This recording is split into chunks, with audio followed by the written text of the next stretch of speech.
See his name. Let's check him out. Alrighty.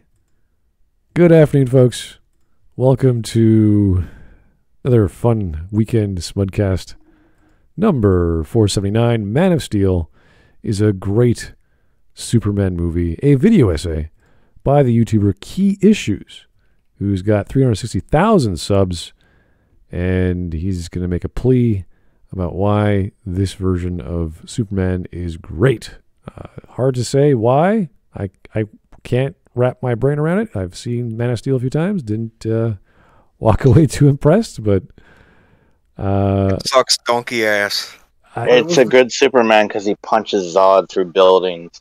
Yeah, it's like Dragon Ball Z. That's what makes it good. Oh. Yeah. Okay. Well, this came out 3 years ago in August, and it has about 117,000 views. I would say, it's pretty much 90-95% upvotes. So 6.7 thousand upvotes versus 430 downvotes. So not that bad a video for his fans, I assume. Hard to say, but won't take that long to go through. It's only an 11-minute video, which I appreciate, because I don't like those really, really long ones of rambling on how great something is. That's not the kind of video I like watching. I like watching a video that has 50 minutes of just how bad something is and why, because it's easy to pick that apart. If it's going to be a good video, it should be something like the Lord of the Rings trilogy. It's like, okay, here's a great scene, here's a great scene, and then there's this bad scene, but that is okay because the rest of this movie in that scene is great. So stuff like that I can appreciate. But really, gushing for 20, 30 minutes or more is just like, oh, come on, guys.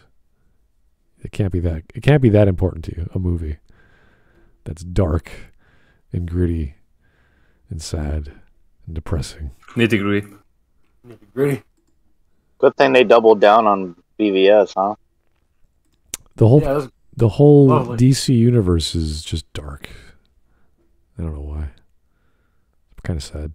Which is not the intent of the DC universe when it was originally made. Like, that was the intent of the Marvel universe, to bring heroes in a more realistic light. Well, Marvel is interesting because they have a series of dark and happy and bright, cheerful, and then serious. And every movie's like the Thor series is just like serious, then lighthearted, and it all amalgamates together into this crazy ending. And you have to really be into the Marvel movie universe to appreciate it. I was never that into it. I just liked the trailer for Thor Ragnarok because I thought that was a cool trailer. Hey, it got me in. I'm going to walk into the theater and watch that film. So, you charm me with the 80s synths and logos and colors. That was the plan, Spud. Yeah, worked for me. Okay. Try to copy that Jack Kirby style, huh? Well. No. I don't know if that's Jack Kirby. Take that back. Not even close to Jack Kirby. Yeah. Like, because Jack Kirby made good things. That's what people claim. I'm just like, okay, cool. Well. People are retarded that say that are retarded.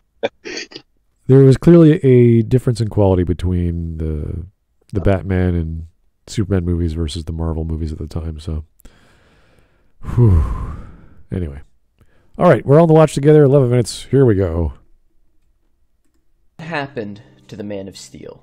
For years, he was considered a film icon, setting the stage for the likes of Tim Burton's Batman, Sam Raimi's Spider-Man trilogy, and the Marvel Cinematic Universe as we know it. Superman was always a character that modern audiences knew about and someone older generations loved dearly thanks to Christopher Reeve's portrayal as the Man of Tomorrow. But after the massive failure that was Superman 4: The Quest for Peace, the character was shelved for 19 years. But thanks to the success of Fox's X-Men and Sam Raimi's Spider-Man films, Warner Brothers felt it was time to bring back their heroes to the silver screen. Christopher Nolan reintroduced the world to Batman in 2005 in a unique and interesting way, delivering the first part of what many consider to be one of the greatest film trilogies of all time with Batman Begins. Really? I didn't think that. I thought it was a good trilogy. If we forget about the third movie, sure. Yeah, I'm thinking like the best trilogy. No way. There were a lot of people that were claiming it was the best trilogy when the movie came out initially. how do you grade the third film compared to the first and the second? It just does not compare. Because Drink. it's the end. There's no more. Oh, it's finally over. So it's good, you know. Greatest trilogy Movie ever. showcases why communism doesn't work. That's how people were. That's how they were judging it. It's just like, well, it was a good end. You know? Was it though? Was it? Isn't like that nuclear bomb exploding in the ocean would irradiate the entire sea around? Like, if not cause a massive EMP. That too. But the ending too? is like And a tidal the wave. ending is like Inception. Oh, really? Oh, that makes it good. Yeah, Okay. yeah, that makes it good. Batman looked at a top. That makes it like Inception. Definitely. I can think of DiCaprio is part of the Nolan universe now. I can think Yeah. of a few other trilogies which I'd rather consider better, like the Tolkien trilogy, the original Star Wars trilogy. Like those are like, wow, I can't wait to watch those. If it's on TV, I randomly switch channels. Like, oh, look at that, it's episode 5. Cool, I'll watch it. Right. So Batman, I'm like, not really. I think now that it's been a while, people have realized, oh shoot, maybe Rise isn't well written as they usually thought. Well, yeah, but not only that, the consistency of the acting, the actors they hired. The second film wasn't the same female character, I believe. They got a different actress. Oh, what was it for Rachel? That's right? That's Tom Cruise's fault. Oh yeah, that's true. But still, like there's stuff like that I remember. It's like, what did I actually recall from those films? The way that Batman, the first film I enjoyed because the way that Batman did stuff, like he went over to, was it China or Tokyo, and he captured that Asian dude, and the way he did it, like the way he planned it, I was like, yeah, that's Batman. He figured stuff out, and then he. Oh, Hong Kong. Was it Hong Talking Kong? about Dark Knight? Was it Hong Kong? I can't remember. Some Asian city or country, and captured that guy, left him on the doorstep of GCPD. I was like, yeah, that's Batman. That's cool. So everything checked out in the first one. Batman has no jurisdiction. Yeah, he just goes where he wants and does things. All for Gotham, yeah. All planned out. Everything was I love that planning out. I want to see more of that. Second film, more dramatic than Batman-ish, but still pretty awesome, great acting, great scenes. I wasn't disappointed, so it was fun to watch. Third film is where everything just, your brain goes, whoa, slow down. What's happening? And it just happens every 10 minutes. You're just like, okay, that doesn't make sense. That doesn't make sense. It just happens over and over again. So with Tolkien, the ending of the trilogy, Peter Jackson's Tolkien trilogy, the ending is drawn out so much. And I understand it because, third book is very long to begin with. And it is the ending, so you have to keep exposition going. But holy hell, that was just the denouement of like half an hour. And you're just like, okay. I'm leaving the theater. Can I leave? Oh, there's another 10 minutes. Okay. So that, even though I'd say that's probably the best trilogy, if not the best adaptation of a book. So a lot going for it in Tolkien world. Batman, Nolan, not so much. Quality is not the same. Anyway. Here are some super chats and donations. Thank you, sir. Vladimir Dragunov, thank you. Gonna be honest, that's a hilarious title. Had my cheeks hurting from laughing so hard. Oh, it's serious, isn't it? Yeah. It is, sadly. Oh, we have one from the Copium Dealer. What a great name. Nice. Nothing screams Superman to me like his own father telling him maybe let those kids drown. Or when Superman trashes a guy's truck because he was kind of a douchebag to him. This is the kind of stuff that would incense the actual Superman. Also, like, that whole thing was like, oh, I don't want to get into a fight because I don't want to reveal that I'm Superman. Here, I'm going to lift a truck and impale it on the logs that the fucking full-on, almost entire tree-length logs that this thing was hauling. Nobody will be suspicious of me. And then leave town. Right? Nobody will be suspicious of me then. No one will ever know. Well, then there's that weird moment. Instead of like 6'3", 190 pounds solid muscle Superman taking on a drunk Canadian who's like 5'5" and 160 pounds at best. Yeah, could have just punched him really quickly in the gut, knocked him a little down. Not even that. Not even that. Let him do the Superman thing. Let the guy punch you, and have him hurt his hands on your body. Oh, okay. Well, there was also that weird thing where he was saving people in disguise or something without a Superman costume. Disguise, quote. The beard disguise. Well, I don't know when he was like a fisherman and he looked like Jesus for a minute. I don't know what that was about. No, he was working on an oil rig, I believe. Yeah. Let me tell you, a beard is not a disguise. I know firsthand. He puts on glasses and that's a disguise. Okay, I don't know anymore. Okay, well, there was a lot of memories in that movie that we went, that's a bit weird. Clark, what are you doing? Anyway, here's Jake the Surgeon. Yes. Jake. I sensed a disturbance in the tism while editing my own Man of Steel review. Oh, really? Oh, Oh, wow. good luck with that. Have fun, Jake. That's going to be a long one. That would take at least 40 minutes to get through all the problems. Man of Steel? The video itself? Well, yeah, if you're going to make Research. a video. Yeah, just talking about it, showing them all. Like, if you just list them, it'll take, 40 seconds really quick. But sure, you want to explain why they're bad. So, anyway. Batman, here we go. And in 2006, it was Superman's turn. Unfortunately, many found the film to be too similar to the Superman films of the past, and the mixed reception of the first Superman film in nearly 2 decades wasn't enough to warrant. They thought it was similar to the was Superman set films aside before while because Batman it's took supposed to be a center stage as continuation. DC's true. Yeah, well, it was supposed to be the third film, right? But yeah, it's kind of hinted at that it's continuation by the fact that it's called Superman Returns. I take that movie over Superman 4. That's absolutely, like certain. I'd take Superman Returns over Man of Steel too. Yeah, At least he saves people in that movie. at least like there's Man more of Steel. memeable lines there. Wrong. Raw. Absolutely wrong.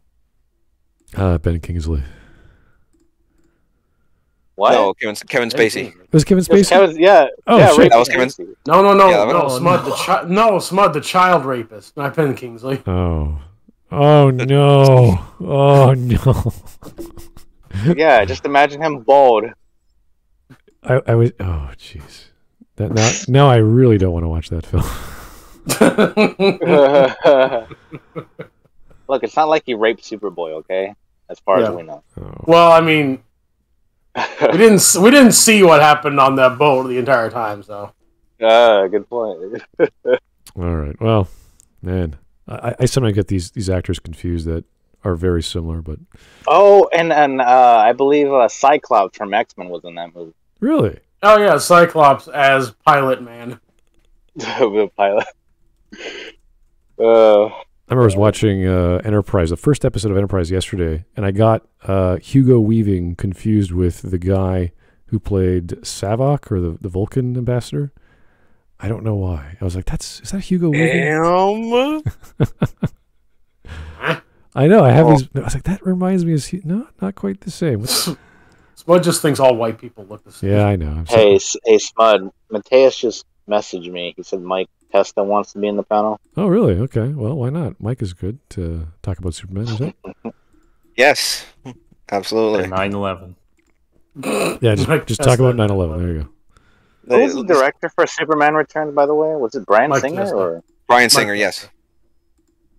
No, it was no. In all seriousness, it was Bryan Singer. Yeah. another child rapist? Yeah. Really? Oh, that's why he had Kevin Spacey on. They were just having parties on. Oh, really? God. Man of Steel is boy. fucking dog shit. Whoever likes it, just no. Yeah, No, yes, yes, I said it when we started. It sucks donkey ass. Just make Superman fucking joyful again. I don't like gloomy Superman. It's depressing to watch. Well, it's not the point of, like I said, it's not the point of Superman. Yeah, Superman's supposed to be, hopeful and shit. What the And hell Jesus. is this thing?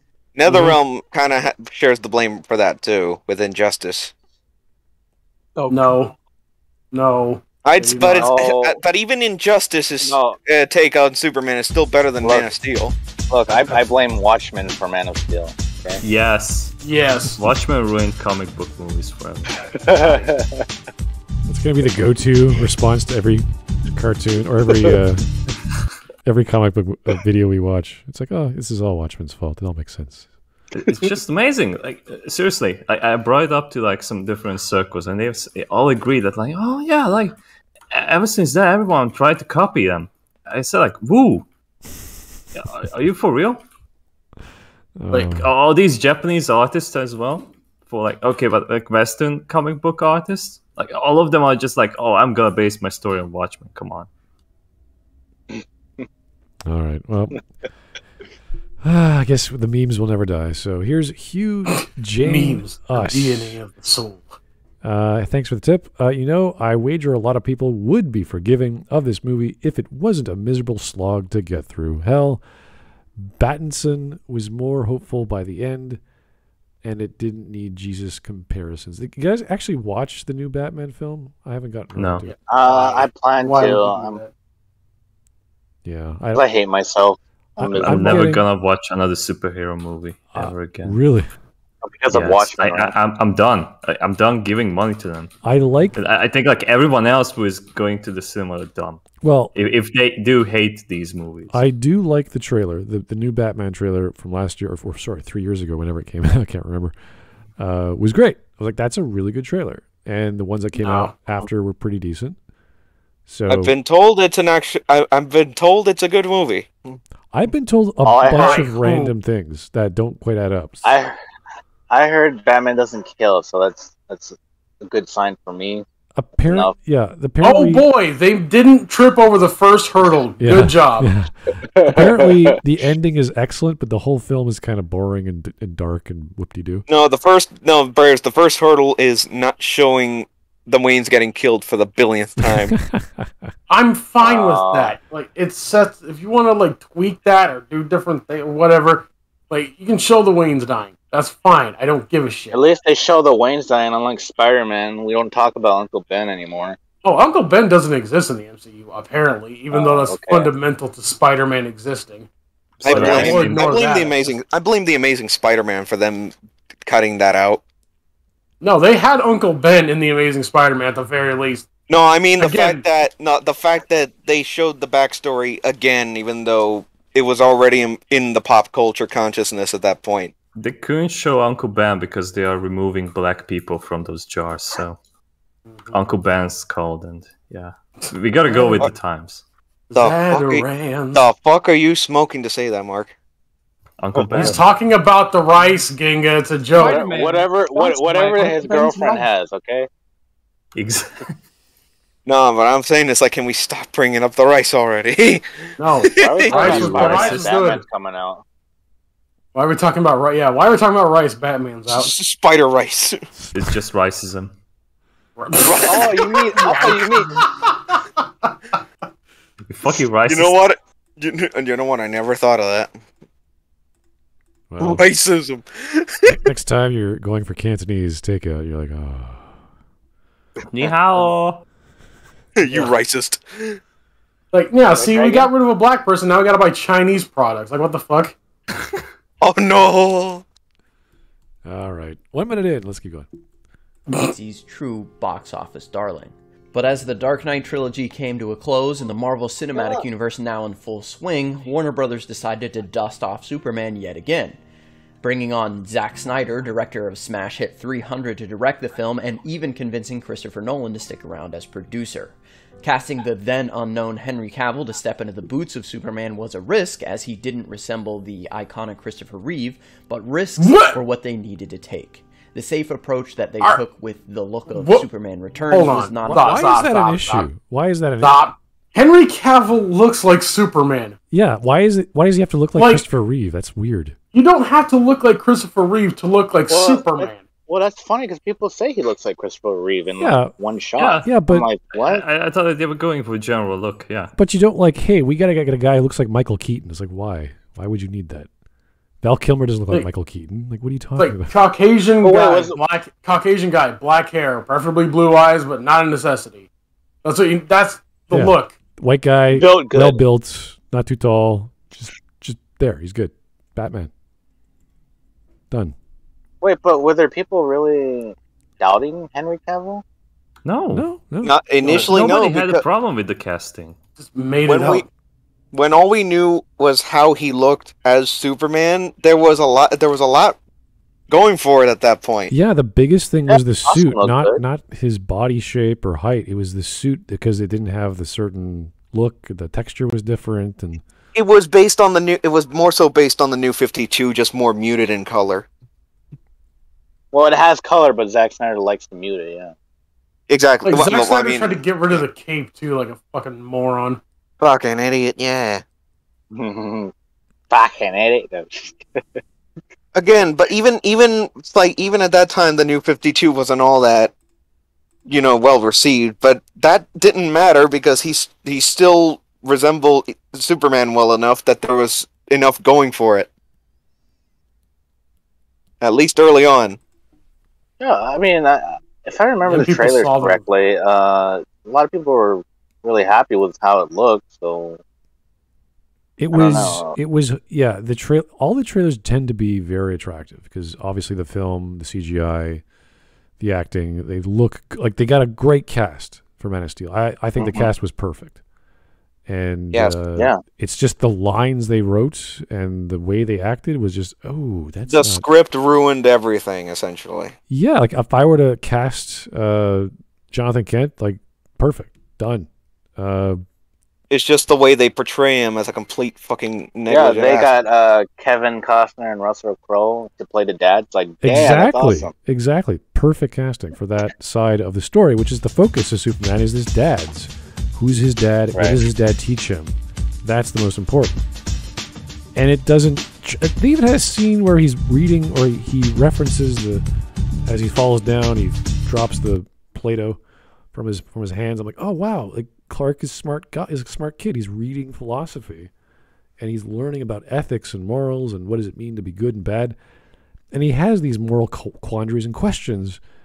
And his dad should be like the good old salt of the earth farmer that he should be, saying, well, son, this is what you do. You help people no matter what, like something along those lines. And we didn't get that. We didn't get that really loving Kevin Costner voice saying, son, life is tough and you're going to learn that. And we got a little bit of that. We got a little bit of him trying to like teach his son some morals and life lessons. But he did it in such a backwards way that Son, life is tough. So why don't you let that bus full of children die so you could stay hidden for a while? Okay, son? Yeah, that was the peak of the stupidity of that John Kent, honestly. oh no, that's not the peak. The peak is when he kills himself. Yes. By the tornado. No, I would have loved No, it. no, son, don't. Here, son, save this dog No, I would have instead found, of That's me. the thing. no, I would have found it funny if midway through he goes, "No, wait, I changed my mind. Please save me." Like And all Clark's like, "Too all late." Clark had to do was run slightly faster Yes. than human norm. Slightly Yeah, faster. Roll on the Like- ground. Just grab his dad and roll on the ground. And it was too windy, so I stopped. Okay. It's like these people haven't watched Smallville or something. Smallville, my It's like these God. people haven't put any thought into the movie that they watched ever. The best thing they could have done was watch Smallville, take all the major storytelling beats that needed to happen within the first 20 minutes of the movie, and go, okay, we're going to do that, and we're going to blow them up to really big cinematic experiences so people go, oh, this is where he saves his dad. Oh, this is where he, I don't know, tries to get a girlfriend and he fails because Superman just can't fall in love for whatever reason. His destiny is beyond everything of mere mortals. But Yada, yada, That's yada. fucking stupid too. Well, that was one of the themes of Smallville, that throughout the series, that Clark could never find someone to love because they couldn't relate to him, or it was too dangerous, or all these. And then he did. And then he eventually found this strong enough woman who said, "Listen, farm boy, I can take care of myself. You can do what you need to do. Just keep with that. We'll be fine." As opposed to turning Lana Lang into Metallo or all the other crap that happened in Smallville. So, Yeah, they made. They really did that, didn't they? Yeah, They did? They turned her into some kind of like weird superhuman with kryptonite-based powers or some shit. Like, They had to have Clark have the scene of him trying to kiss Lana Lang, and he's getting poisoned because of she's powered by kryptonite. It's like, oh god, why is this happening? Oh god, why? Yeah. So that's Smallville has some highs and lows. Lots of lows though. Lots of There's a reason. seasons that were There's low. a reason why Lana Lang is only in like what, one episode of the DCAU, and that's it. Yeah. Well, Not even kidding. yeah. Anyway, here is Drunk Driving Aficionado. Oh boy. Don't know why you're giving me money, but maybe you're not buying any booze. That's good too. I feel like if Clark was upset after he saved those kids, it would be because he's afraid the government will take him away, not because of his father being afraid. His dad would say, you have the responsibility to help people simply because you can. Yes. Yes, That exactly. would have been better, yeah. Yes, Clark, you're stronger than a tank. Save the damn kids, okay? Like don't even think about it. Just save them, okay? That's always the weird thing about the movie. It's just like they're trying to mix a serious Superman, but also the optimistic Superman. They wanted, He likes to save people, but then he's like always in doubt. yeah, Snyder wanted to try and be clever. The problem is Snyder's not too smart. You can't say, oh, I'm going to do something really, really meaningful here. But if you're not actually intelligent, you can't do that. It's like, I'm going to write a really smart story about a philosopher who's really wise, but you've never actually read philosophy. You don't know how philosophy works or certain styles of philosophy or certain topics, but you're trying really hard based off your reading of comic books or whatever. It's like, it's not going to work. You can't, like, if you want to tell a really good murder mystery, guess what? You have to plan out how to murder someone very well. I know that sounds bizarre, but that's how this works. In order to figure this out in a believable way, you actually have to know how to, the details of how to kill someone. What does it take? How do you hide evidence? How do you hide a body? How do you make it look natural? All of these things, you have to know the technical details and go through the ramifications and all the logistics of people figuring stuff out and you double-crossing them. You have to actually have the intelligence to do that. And I remember that the panel that when they were doing the Batman v Superman film, and the actor who plays Batman, he's like, well, this is a really intelligent script, and it was a bit too smart for me. And I'm like, uh-oh. Really? It's too smart for you? The movie was too smart for Marvel fans. Well, when you're talking At about one point. the message and themes of a story being too smart for you, it's like, what are you doing? What complex philosophical film are you trying to put into your superhero story? Like, what is about Batman and Superman fighting each other? I don't even recall that in the original comic of some philosophical moment where Clark is like, oh, I understand what Bruce was trying to say. Like, there's nothing like that. So instead, fucking Superman was a jackboot for fucking Ronald Reagan. That was great. that was, Thanks for that, Frank Miller. he was a Boy Scout. He was just a Boy Scout doing his job. he was a fucking jackboot for the government. Well, whatever you Like, call if it. he was an actual wait, Boy wait. Scout, he wouldn't have gone after Batman for being Wait. the only person that's bringing any city in the United States together after an EMP went off. I would say if Dark Knight he's, Returns, or yes, oh, he was the guy that the president called in to stop Batman because Batman was a blemish Showing him up. on the American, I don't know, power. He was spectrum. showing the president up. That's why. Like, Yeah. which is why. because he killed the Superman- Joker. No, that No, Gotham because was able to take care of itself. They didn't need Oh, the government yeah. or the city or the police. It was like it was Batman doing his job. So, yeah, no, it was a great film. Or sorry, a great story, and how they adapted that is the weirdest way. I can't. Well, they grasp. didn't. I think, as Hawk always said before, they what was Frank Miller's worst comic book for Batman? that was Batman, All-Star Batman. All-Star. Yeah. All-Star Batman. All-Star Batman. All-Star All-Star Batman. Sucks All-Star. dick. Good old ass Oh bar. my God damn fucking. Were you dense? Were you fucking retarded or something? Green Lantern's a faggot. Here's Legacy for the $4.99. I don't know what's going on here, but thank you. What am I supposed to do? Leave a super chat? I don't know. Maybe this is the Man of Steel, Jonathan Kent. Clever. Thank you. Very cool. All right. Mistake they intended to make again. So with such a popular up-and-coming director set to make Superman his own, a producer who created the legendary Dark Knight trilogy, and an actor who looked like he walked off of a comic book panel, the movie could not fail, right? Well, critics and Superman purists alike were very unhappy with this portrayal of Superman, insisting he wasn't meant to be dark like Batman. Very Superman was unhappy meant is to an be understatement. A beacon of hope, the light of the DC universe, not a murderer. Yes. This was not the Iron Man that DC wanted to kick off their cinematic universe, but despite all the backlash, the film became a box office success, grossing over $668 million with a production budget of $225 million. As someone who saw Man of Steel on opening... But that was always going to make that money anyway. Yeah. Because of the normies. And name. I know Superman. I clapped because I know Superman. Yeah, Except I don't because I never picked up a comic book in my life. It's the first movie, though. It's like, yeah, it's going to do well. What happened with the second film? They didn't even break $1 billion like they wanted to. Well, that's a whole other ballgame. That's The Batman v Superman? Yeah. Yeah. There was too much happening in that film, and it was so long and so slow and so boring. And the reasoning why they're remember the trailer was so boring. I decided to just sit and watch the Kung Fu Panda movie at the time. The selection was so shit. I just decided. To go hey! To be fair, the Kung Fu Panda movies are actually good. Yeah, that's a good trilogy right there. Yes, a way better trilogy than this piece of shit. Yes.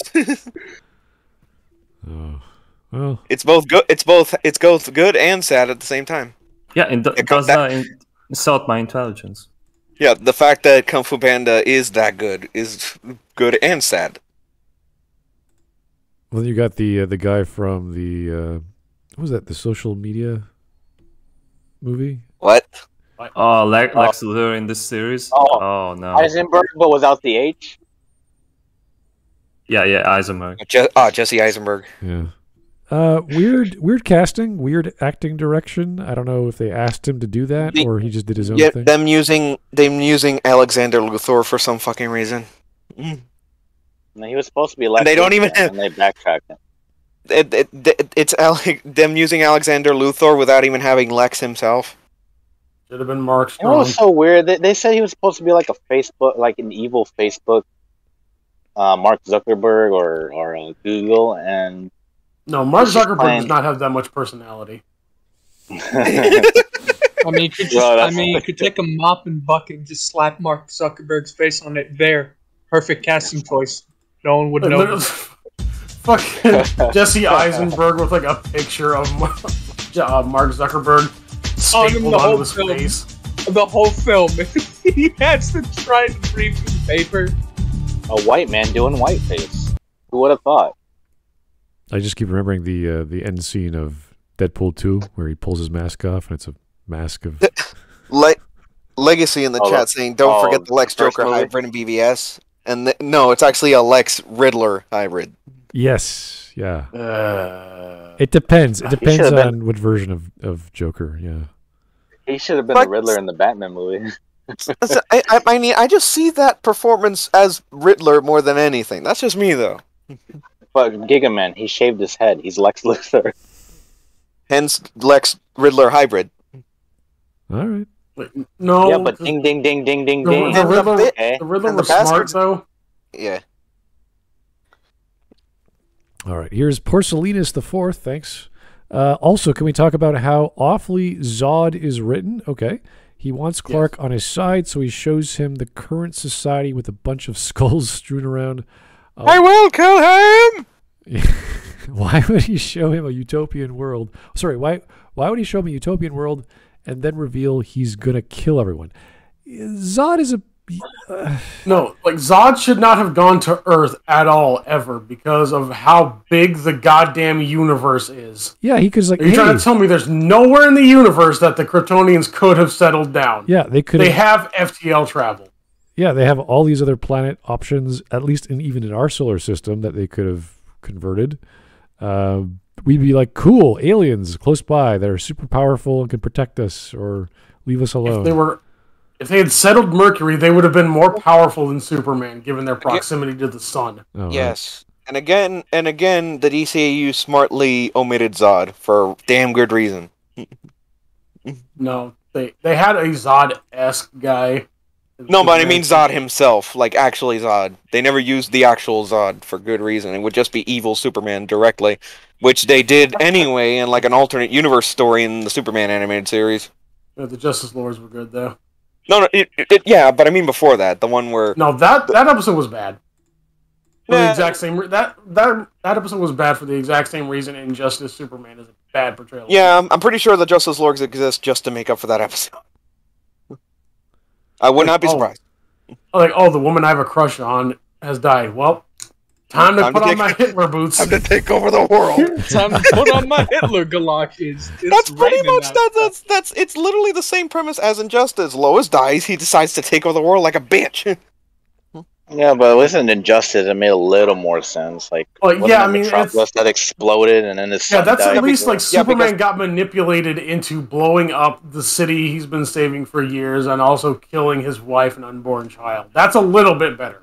And it was the Joker, because the bastard was tired of losing the Batman and decided to fuck with Superman instead, and that ended up being the biggest mistake of his life. Punch through the heart. DCEU is like, well, if Lois just dies, then Superman just becomes a dictator. Remind me, wasn't Lois dead in the Justice Lords world? Oh no, wait. No, she wasn't. She wasn't. No, I know. No, I just remembered she wasn't. My bad. Yeah, it's the Flash. But even then, they still use her still being there to their advantage because he just chats it up with her like Justice Lord Superman just chats it up with her like it's nothing. But she is very much in contempt against what he's doing. Well, especially because she's under house arrest 24/7. That too, yeah. All right, here is Great Scott. Thank you for the 3. Thinking about it, it would have been would have made so much more sense if the Kryptonian Zod are constantly migrating to escape Darkseid. Whoa. There's a decent setup for the... You mean Darkseid? Did I say that wrong? Darkseid? I'm sorry. I said Darkseid. Yeah. I know it's spelled in a different way, but it's still every time I see that, it's Darkseid. Every time I see that, I'm like, I before E. I'm like, oh, no, that's not right. Anyway, there's a decent setup for the rest of the DCEU. Instead, we get inconsistent, smooth brain Hollywood crap made just for money. Going off of that, it would have made sense for Krypton to have been destroyed directly by Darkseid because, like, somebody like in his group, like Desaad, found out about the Kryptonians and like, hey, if these people get under a certain amount of radiation, they have the power to, as a species, like rival you, Great Darkseid. So we need to get rid of them quick, fast, and in a hurry. The Kryptonians or someone else? That would make sense. The Kryptonian. I mean, if they really wanted to tie in the whole sort of doing the Marvel Endgame thing, where we have the beginnings of a villain, that he's the cause of Krypton's demise, like, okay, you could write that in a certain way to connect the dots. I don't know how. But... I mean, there's a reason why some versions use Brainiac as that catalyst. Yes, yeah, that's another sort of Mass Effectian sort of AI bad, always don't do it rule of law. So I'm like, in the case of Brainiac, it's more so poetic irony because it's like it's pretty much Krypton itself asking for it at that point because because Brainiac is a Kryptonian invention. Like, right. It's the whole Dune thing of like, okay, you're turning your higher thought process over to a machine. Did you really think nothing bad was going to come of that? Right. Exactly. And that's pretty much how the animated universe and certain other versions paint Brainiac as. It's like, yeah, you really didn't see it coming? Yeah, that's why I said it was a Mass Effect, because that's what the No, but, well, no, I didn't deny that. I'm just saying it's like in terms of how it fits with DC. Oh, I see. Okay. All right. Oh, Jake, giving me a $10. Look out. 100,000 years ago. Oh, sorry. 100,000 years of galactic expansion scrapped because the home planet was failing. Yeah. It's like, oh, that's the entire point of galactic expansion. We have like all these other scout ships on other planets where we've set up other bases, but no one decided to migrate to them. I don't know why. Like, this is why you leave Kryptonians at like almost FTL Discovery, right? Higher technology than what we have now, but like they have to rely on arc ships to get everywhere. Yeah, it's not feasible. It's kind of funny. They just like, oh, we have all these options. Like, nah, we'll just stay here. Meanwhile, like, and that was part of the thing. Like, Jor-El's like, please, I'm telling you, Krypton is going to explode. We have the technology to make enough arc ships to get everyone. You have to listen to me. Please listen to me. And they didn't. So he had to stick with only making. He only like basically had to scrounge and scrimp and save and steal to make one arc ship that was big enough for only his child. Then came For the Man Who Has Everything in the animated series, where they actually go with the what if scenario of what if he was wrong, and they show how he feels about it and how he was disgraced by it. Mm-hmm. Meanwhile, a bunch of naked apes conquered the planet in equivalent time with worse technology. Oh, yeah.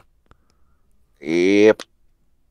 Yeah, there was a few depictions of Krypton I really liked, and just the plot itself was like, wait a second, okay, this could have been handled a bit better. I think if you want to sell me on the realism angle, because that's the whole point of the Batman/Superman universe in DC was like it's realistic. This would happen right now. What would it look like? You're like, okay, would the Senate of Krypton be this dumb? Yes, because government. But I just wanted that element to be showcased. Space Joe Biden. I wanted, believe it or not, I wanted political elements of Krypton to be like this big, powerful, all-knowing, like we are the government and we know everything, and you're just a silly genetically modified scientist. What do you know? Like that sort of element where he's the only one. We've specifically genetically modified you to know about science, so we're gonna fucking disregard what you're saying about a scientific topic. What? Meanwhile, Zod invades Krypton, I think. Well, he tries to take over. He tries to pull a coup, and that was like, all right, that's fair. A coup. And Krypton's blowing up. It's so dead. So many things going around. Like, literally took King of the Ashes. Literally, like, why, though? Like, you could have just left. You have a spaceship. You could have left. Yeah, just take any spaceship. Just leave. You could have not made this movie at all. Yes. That too. It would have saved a lot of time and money and headaches. It was fascinating. They did. I love the design of Krypton. I love all the organisms and the weird. What was that? Pewter style CGI holograms. I thought that was pretty cool. Odd. I did like the holograms. Yeah, cool. I thought that was, if they're going to do something alien, make it look metallic-ish, metal, rock base. That was unique. So I did like some of the ideas and designs. I wanted them. I still prefer the crystal technology. Oh yeah, that's classic. That's the classic idea of Krypton. Yeah. So a lot of science fiction uses crystals for many things, so it makes sense. All right, Parsley is the fourth again. Thank you, sir.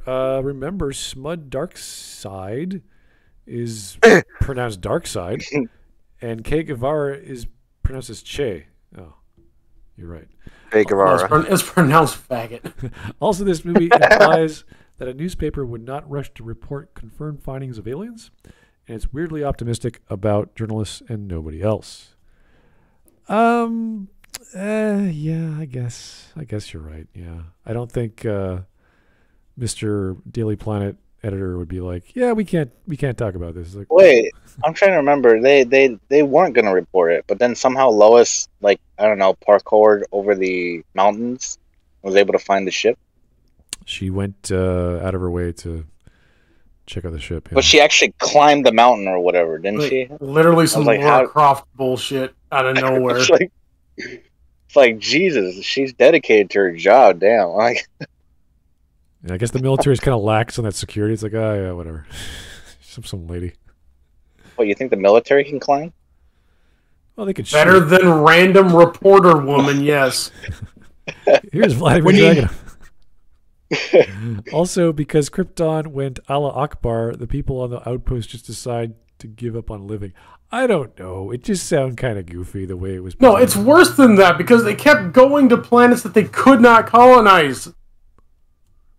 Yeah. Well. Wow, that's stupid. Imagine having Star Trek, makes the Federation, and they're like, we're going to stay on the planet Earth.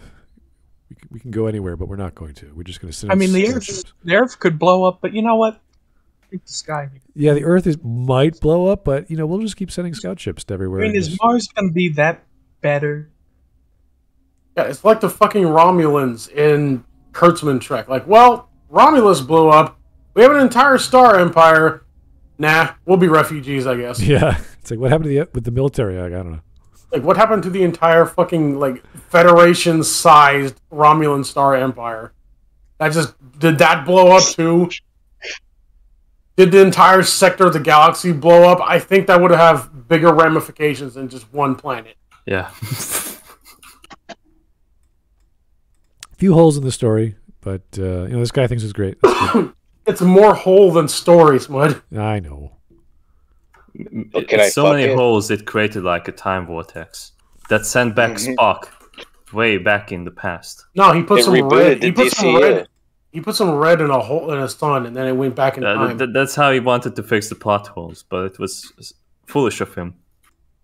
What an interesting way of trying to correct the mistakes of the bad writing to have a time travel problem. Yeah. The fucking irony. Like, time travel is one of the biggest mistakes you can make. Yeah. Unless you're incredibly smart. And they're trying to do a quantum leap thing. It's like going back in time. Yeah, but even then, it's still screwed up. Original Star Trek has used time travel so many times.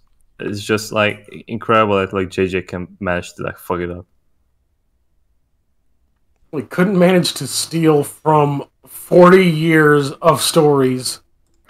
Okay. All right.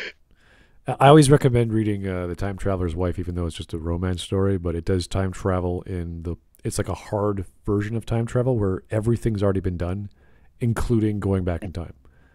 So it's kind of cool that way that she plans it all out, so that even if more than one person time travels, it still takes into account.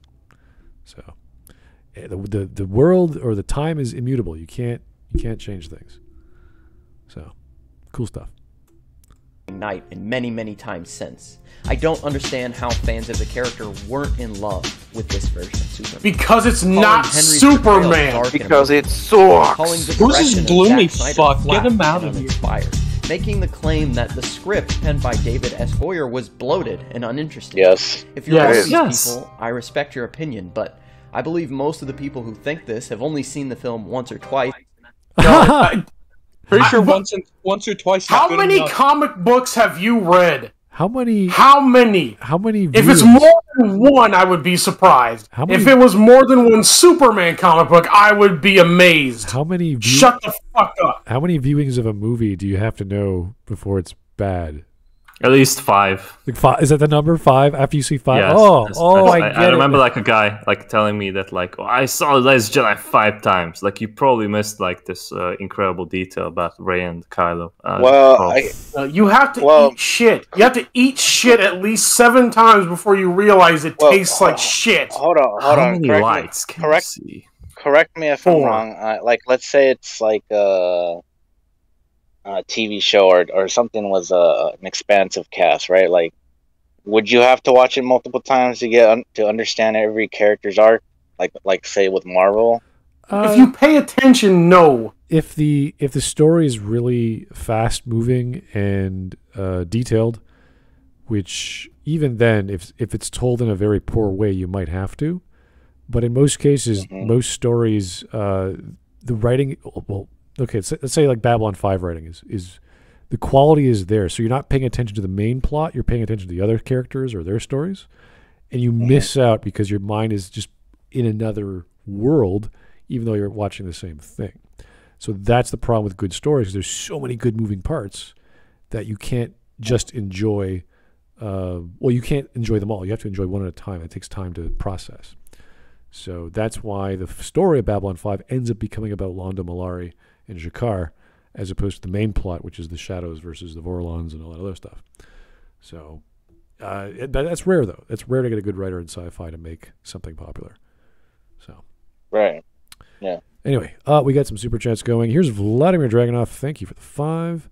Sci-fi seems to have a problem with blowing up planets.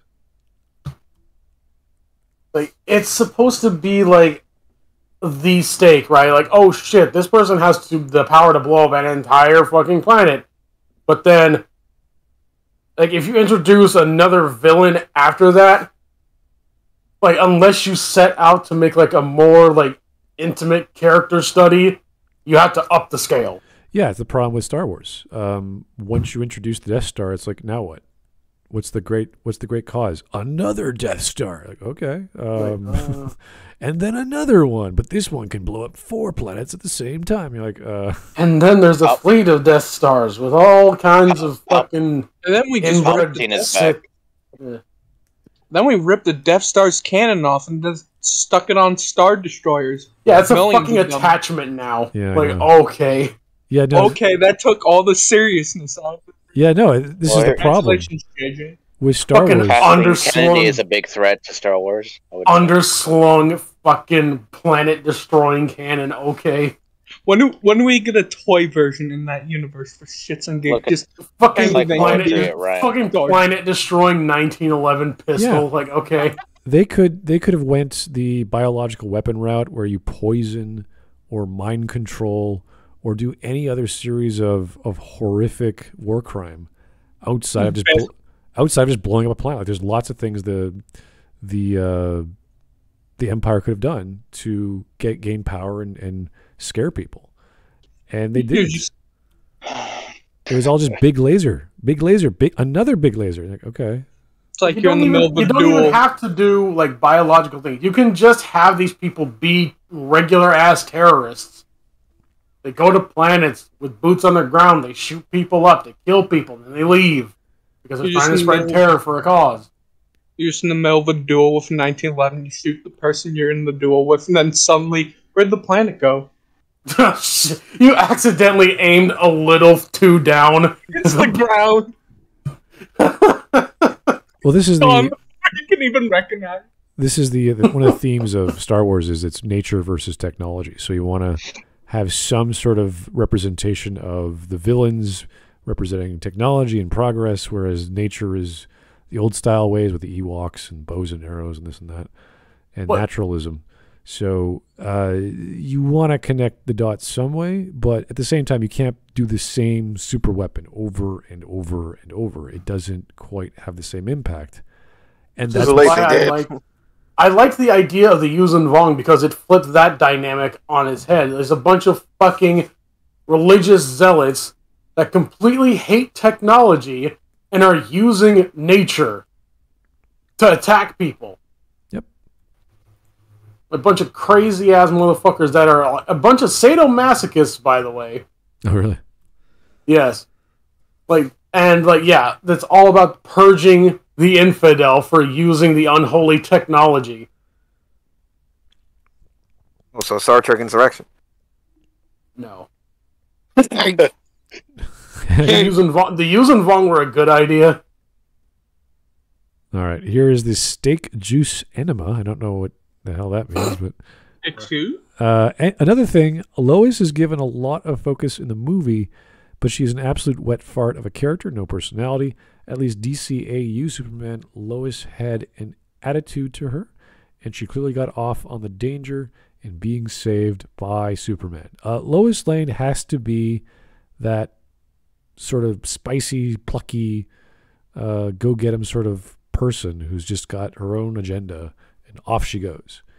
And to hell with safety and this and that. And then Superman comes in and saves her. It's like, Lois, this is the 3rd time this week. You know, you should listen to me.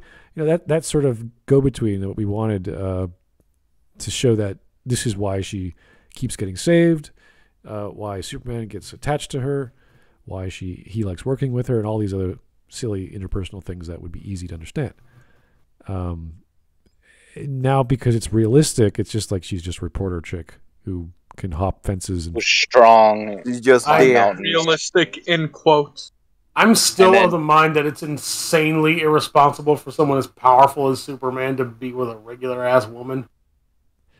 that's the problem in a lot of the comics that I've read about. Especially when there's chicks like Maxima around who are Yeah. hotter than Lois and stronger than Lois. Yeah. Livewire.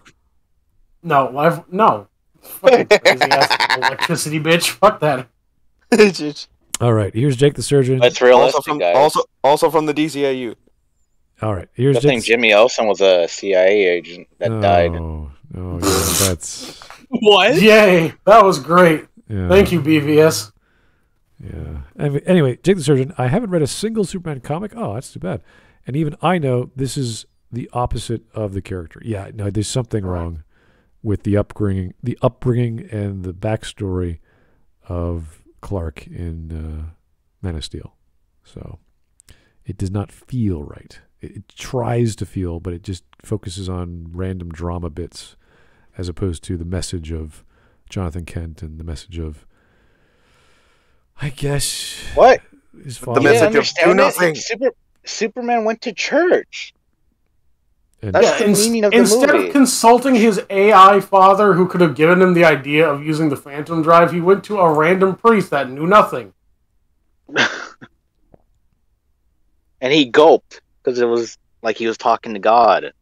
I don't know. Or incredibly dangerous alien that other incredibly dangerous aliens are trying to find.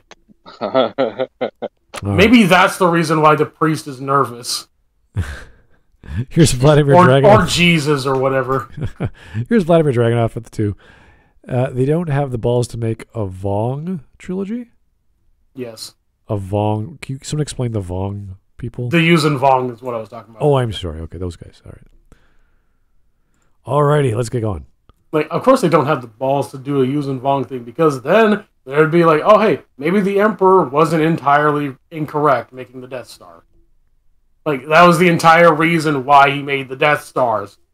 Because he knew that the Yuuzhan Vong were coming, and they had seeds that they could put on any planet, and the planet would be terraformed into a fleet-building thing for the Yuuzhan Vong. See, that would And have there was been no way to reclaim it. Into a They Death had to Star. blow it up. that would have been a good weapon. Not destroy the planet, but just like mess it up, or just hit it with a beam of something that changes the environment to be unlivable or poisonous, or like that is cool. That'd be all right. We're not going to blow up your planet. We're going to ruin it. You're like, oh, we're going to keep you all alive, though. It's like, oh my god, that's horrible. It should just Whoa. turn the people into planets. Turn them into planets? What? No, just turn them into moons. Like, well, then Just Thousand Pound rotate. Sisters are on their way to that. Okay, one more super chat, then we'll get back to the video. Jake the Surgeon. The issue with Snyder Lois is that she has the personality of a wet drywall in a hot sunlight. Funny, since funny since that environment was where she was introduced. In the hot, dry sun. Okay, all right, let's continue. And then just hopped on the anti-Man of Steel bandwagon and never looked back. But that's What I pretty don't easy think to do. these people It's not a ba- understand it's not a is this bandwagon, it's film just true. is about Clark's journey and becoming Superman. Okay. In my opinion, the screenplay is very, very good. The tone and Oh, themes of the boy. Why? film are set during the Explain. Shakespearean-inspired sequence on Krypton. We see the fall of an entire race too blind to see the faults in their own society. No, And the they're hope that No, they are actively retarded. That's not blind to their faults. They're stupid. They have FTL drives, and their entire species just sat on a planet as it blew up under their feet. I know that's what Snyder's trying to convey, but it didn't work. I would imagine. Also, why is Jor-El fucking the Kingpin's wife? What the fuck? Well, I would imagine What? What? That's the Kingpin's wife? that. Okay. Oh shit! It's not always about the money, Spider-Man. So it's connected to Daredevil.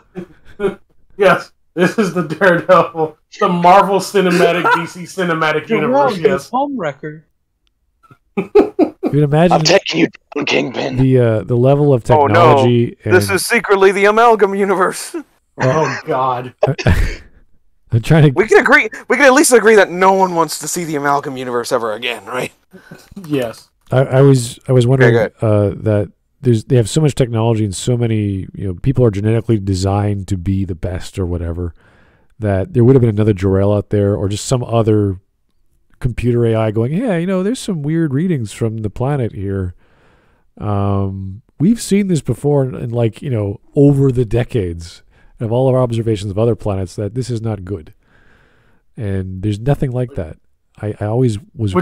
Which leads me to believe that they only made one geologist. Oh, yeah. Just Jor-El, just one guy.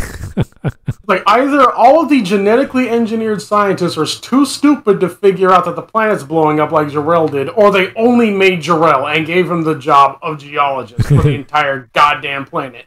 I mean, They should have made 2 Jor-Els. Could have had Marlon Brando come back. and then They could have CGI'd fucking two-dimensional, like, fucking two-dimensional, projection of Marlon Brando on a wall.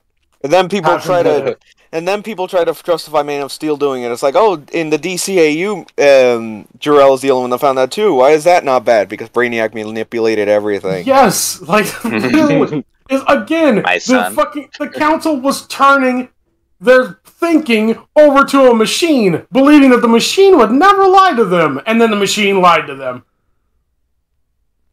Where's the machine in Man of Steel? Nowhere. Yeah, they didn't like that idea. It's called Zack Snyder.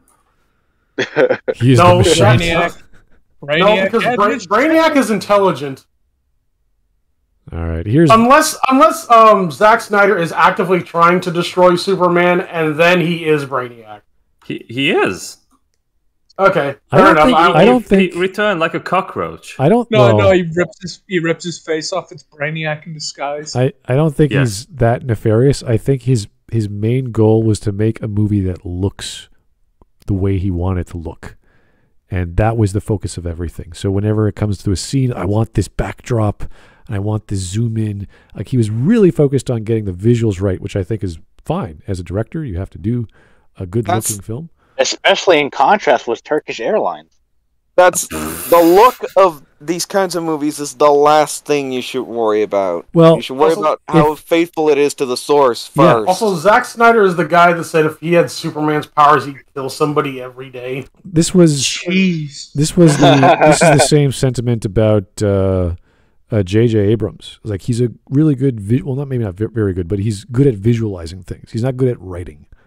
And that's what I think is all of these problems with these movies is not the visuals or the CGI or the music. It's always the story, and not allowing or stopping the director saying, hey, no, you're the director, dude. We're going to hire a professional who knows what the hell they're talking about.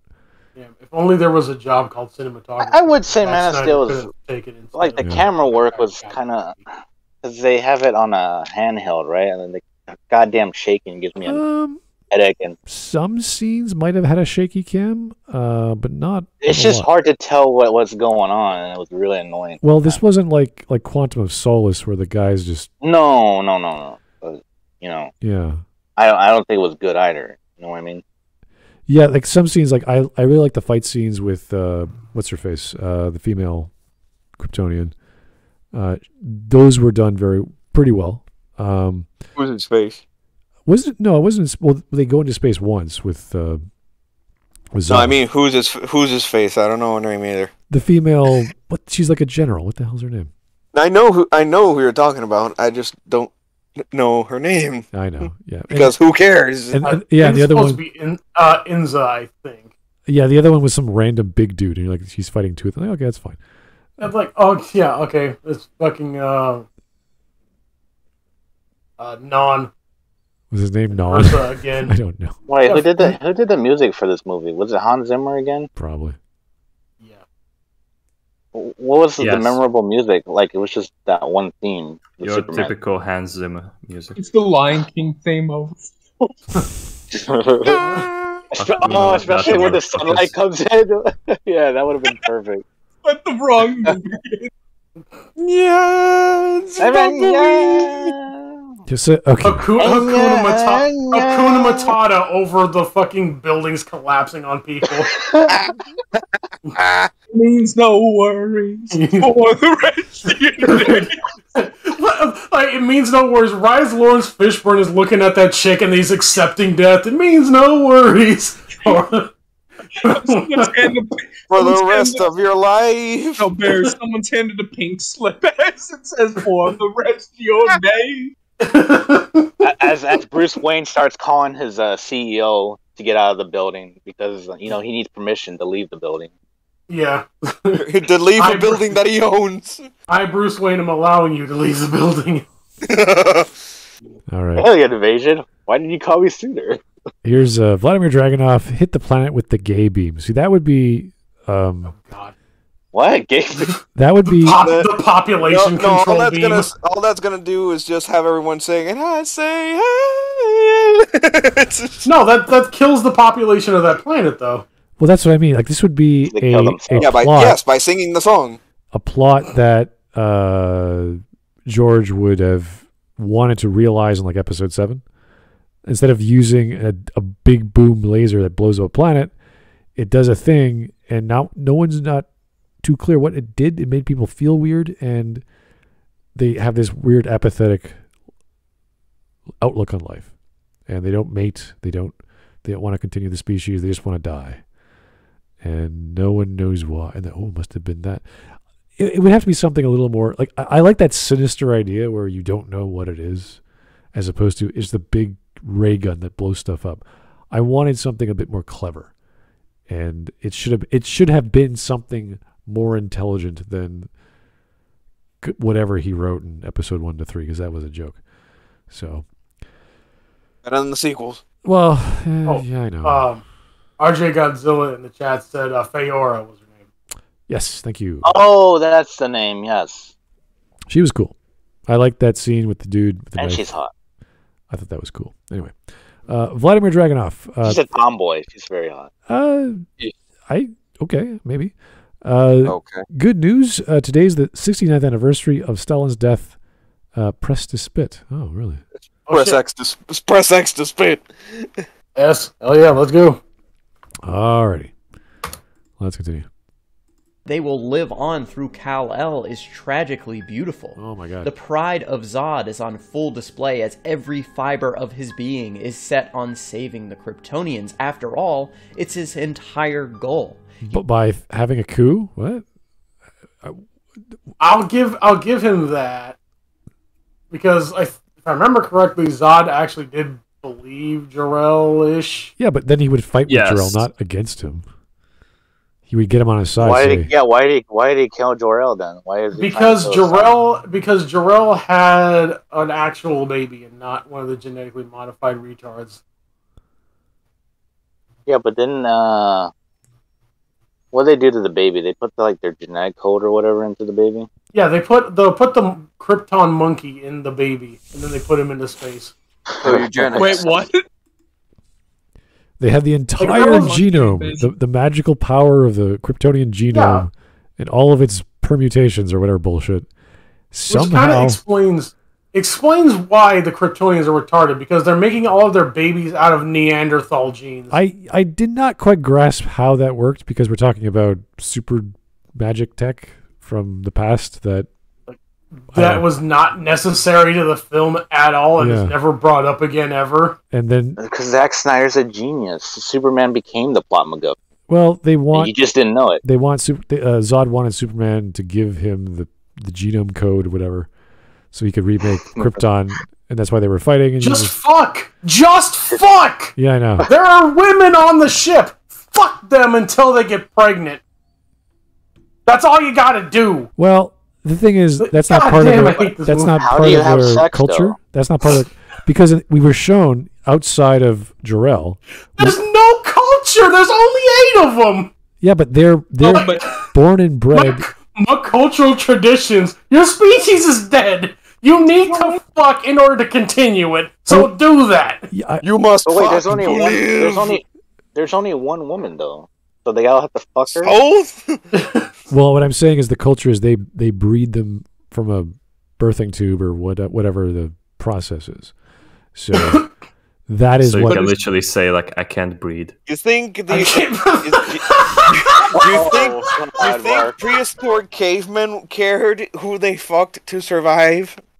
Yes. Just fuck. There's only like, there's not 8 of them. There's probably like a couple dozen. You need to fuck to continue your species. Do it. No, it's like it's like what Chris Stuckman said. How can you fuck if you don't love? What? I shit you not. Easily. Maybe he's Stuckmanized. All right. Here is Jake the Surgeon again. They will live on. Good thing Krypton had a second chance. Wait, no, I missed one. I missed one. I'm sorry. You will make your own destiny and show them a better way, while also choosing your path. But be sure to bridge their worlds. Russelltron 2.0. Yeah, because like we'll let him choose his own path. But here's a path that I'm setting out for you to follow. Do Did that. you get that from a farm? Yes. Because that's what it should be, apparently. If only he got some morals from his farm, that would be great. Or something from his farm. You can get anything from his farm. Like, honestly, like actually taking that sentence literally, it would have been better if Superman had listened to Korn as opposed to Zack Snyder, John Kent. Figures. Like just sit out in a field and look at the corn. You'll get better morals. He finds John Kent's hat after the tornado. He probably would find happiness talking to the corn too. The only time he's ever happy in this movie, as far as I remember, is when he talks to his dad, Jor-El, and he asks about his real name. He's like, "It's Kal-El." He's like, "That's my name?" Kal-El, no. Oh, and then Kal-El, yes. No. So here's 2 more. We gotta keep going the video. We're slowing down here. Vladimir Dragonflash the 5. Why didn't the world launch the nukes against the Kryptonians? I don't know. Because he's not Doomsday. Yeah. Because they believed in the propaganda. You can't hug your family with nuclear arms. Yeah, I can't hug my family when I've been lasered to death. Also, it would promote like nuclear retaliation. Mm-hmm. Look, the city was inhabited by people. That's why they didn't shoot the nukes, even though all the buildings. Even though it was at the epicenter of the dubstep cannon, and the entire fucking world was going to die. Yeah. Oh boy. Here's Porcelinus the 4th. Thanks again. Wait, so if Kryptonians are mostly made as test tube babies, why did Kryptonians give them the ability to fuck? They consider natural birth heresy. Also, yeah, Superman could easily kill Lois and his cock alone. What are you doing? By accident, he shouldn't be with her. Okay, so this is one of the themes. Yeah, he is that strong. Yes, in the throes of passion, I'm sure that's what happened. But there's a reason why. My question is, how does he even feel it? Right. Yeah. What? Because we know how she feel it. Wait. How does Superman shave then? With his heat vision. He shaves with his heat vision. That was what I think that was introduced in DCAU, wasn't? It was the animated but I mean, but in the animated series, the DCAU. Yeah. And I mean, in this movie. No, it wasn't. No, there was a comic. I can't remember which one, but he actually had a panel off of his arc ship that brought him to Earth, and he would use that to reflect his heat vision because of how stable it was. It was able to, actually reflect the heat vision and be able to withstand it. So yeah, but I would argue that DCAU Superman was more refined with it because he was able to focus it enough to reflect it off of a regular mirror with no consequence. Yes. Yeah, but at a certain point, like if you have to turn your heat vision down to where it's not hurting earthly materials, is it actually damaging your hair enough? Mm-hmm. It's a strange feeling to have your hair on fire, so I don't know how that would work with your face, but yeah, it's Superman. He wouldn't even feel it because it's Superman. Yeah, I know, it's Superman. Yeah. It's like, whatever. Anyway, Vladimir Dragonoff, and then we'll get back to the video. Would it be interesting for Superman as a foil to Batman to actually like guns? I don't know. Yes, because like Superman knows that he can't be everywhere at once. And it's like if Superman is pro 2A, because you realize, okay, there needs to be some kind of level playing field for people. Right? Like he could actually look at Batman like you invented all of this shit to deal with me. So why are you begrudging people a simple firearm to deal with people who are actively trying to kill them? Maybe he has a love of technology, but then again, so does Batman. The difference is, Superman might say, you know, this is the tool that freedom fighters need to overthrow tyranny, and this is the methods. And Batman's like, no, it's the tool of cowards, whatever. Yeah, it's the tool of cowards. By the way, what's that big thing? There's two big things on your Batjet there. What are those for? Yeah. It's designed to suppress people. It's designed to suppress the people. That's why it's filled with 50mm rounds, is it? It's a riot control gun. Yes, yes, you can definitely control a riot when the people are turned into hamburger because you shot them. No. I use a Camry. Why do you think the Bat tank in Arkham Knight was so stupid? Yeah, well. Oh, but it's rubber bullets, and those don't hurt. Yeah. You electrify people. You don't run them over. Come on. Do they actually hit them at full speed and then taser them? But they're alive. Okay. I mean, the rubber bullets I can forgive because Dark Knight Returns did it first. No, rubber bullets are incredibly painful. They can kill you when you fire a rubber bullet. I'm not saying they don't hurt. I'm just saying Dark Knight Returns technically did it first. That doesn't make it any less. Like, people misunderstand. I'm not saying it makes it better. I'm just saying that it did it first. The entire point of a rubber bullet, like the way you fire a rubber bullet, is you shoot it at the ground. Like, right? You shoot at the ground. That way, it hits the ground and then bounces back up to hit the person. That way, there is enough force to hurt them, but a lot of it is dissipated into the ground. If you shoot a person directly with a rubber bullet, it could kill them easily. No, I watched Phone Booth. It didn't kill that guy. Okay. I guess I'm an idiot then. All right. Here's Jake the Surgeon. Thanks for the 5. Evolution always wins. Meanwhile, a mother panda sits on her baby again. Well. Okay. What does that have to do with anything? Pandas deserve to go extinct. Pandas and koalas. They deserve to go extinct. Was that yes, pandas are retarded. No, pandas are just retarded in general. Like, the males don't know how to fuck. The males don't know how to fuck, and when they figure it out, the mothers sit on their young and kill them. Fuck? Wait, they make their birds? This is how you incubate the kid, right? You just sit on them. Yeah, I guess. Like, I think my kid stopped breathing. What's wrong with that? I sit on my baby. The fuck you! You don't have kids. All right. Here's another one from Vladimir Dragunov. Superman was raised in a red state by a conservative parent. Why wouldn't he know how to use a gun? That's a good point. Fair enough. Honestly, I don't think there would be a need. Because he's Superman. There wouldn't be a need for him to use, aside from just like, oh, hey, this is fun, loud bang noise, I can, Did Jonathan It's like playing video games, I guess. Like, he's a farmer, right? So yeah, he'd have a Well, gun. I mean, if he has any kind of, like, crops or anything, right, you need to keep wildlife off of them.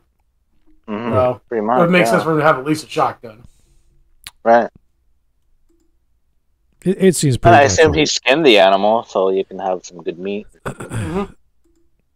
Was it a meat farm or was it just a normal crop farm? No, it was a crop farm. Yeah. All right, here's Porcelainus the 4. Then we'll get back to the video. Oh, you guys like throwing money at the screen. Batman. I'm against guns, but I'm A-okay with the corrupt as shit GCPD having guns and my son carrying a katana. Alfred has guns hidden all around the manor. His reasoning is, Bruce, I'm old as shit. I can't be fighting people half my age hand to hand. Oh, so it's okay when your friend has it. I guess Batman's a Democrat after all. Yeah, don't piss off. He's not my friend. He's my butler. Okay, that makes all that's sense. Okay, that makes him a servant. That makes him a Democrat again because the person serving you can have a gun, but everyone else can't. All right. Yeah, but he doesn't serve me. He serves Bruce Wayne. Oh, okay. That's Okay, It's cool. Batman saying that Alfred isn't his friend. Yeah, it's a crock of shit. I don't know. I'm just making excuses. All right, finally the last one, then we'll get on. Jake the Surgeon.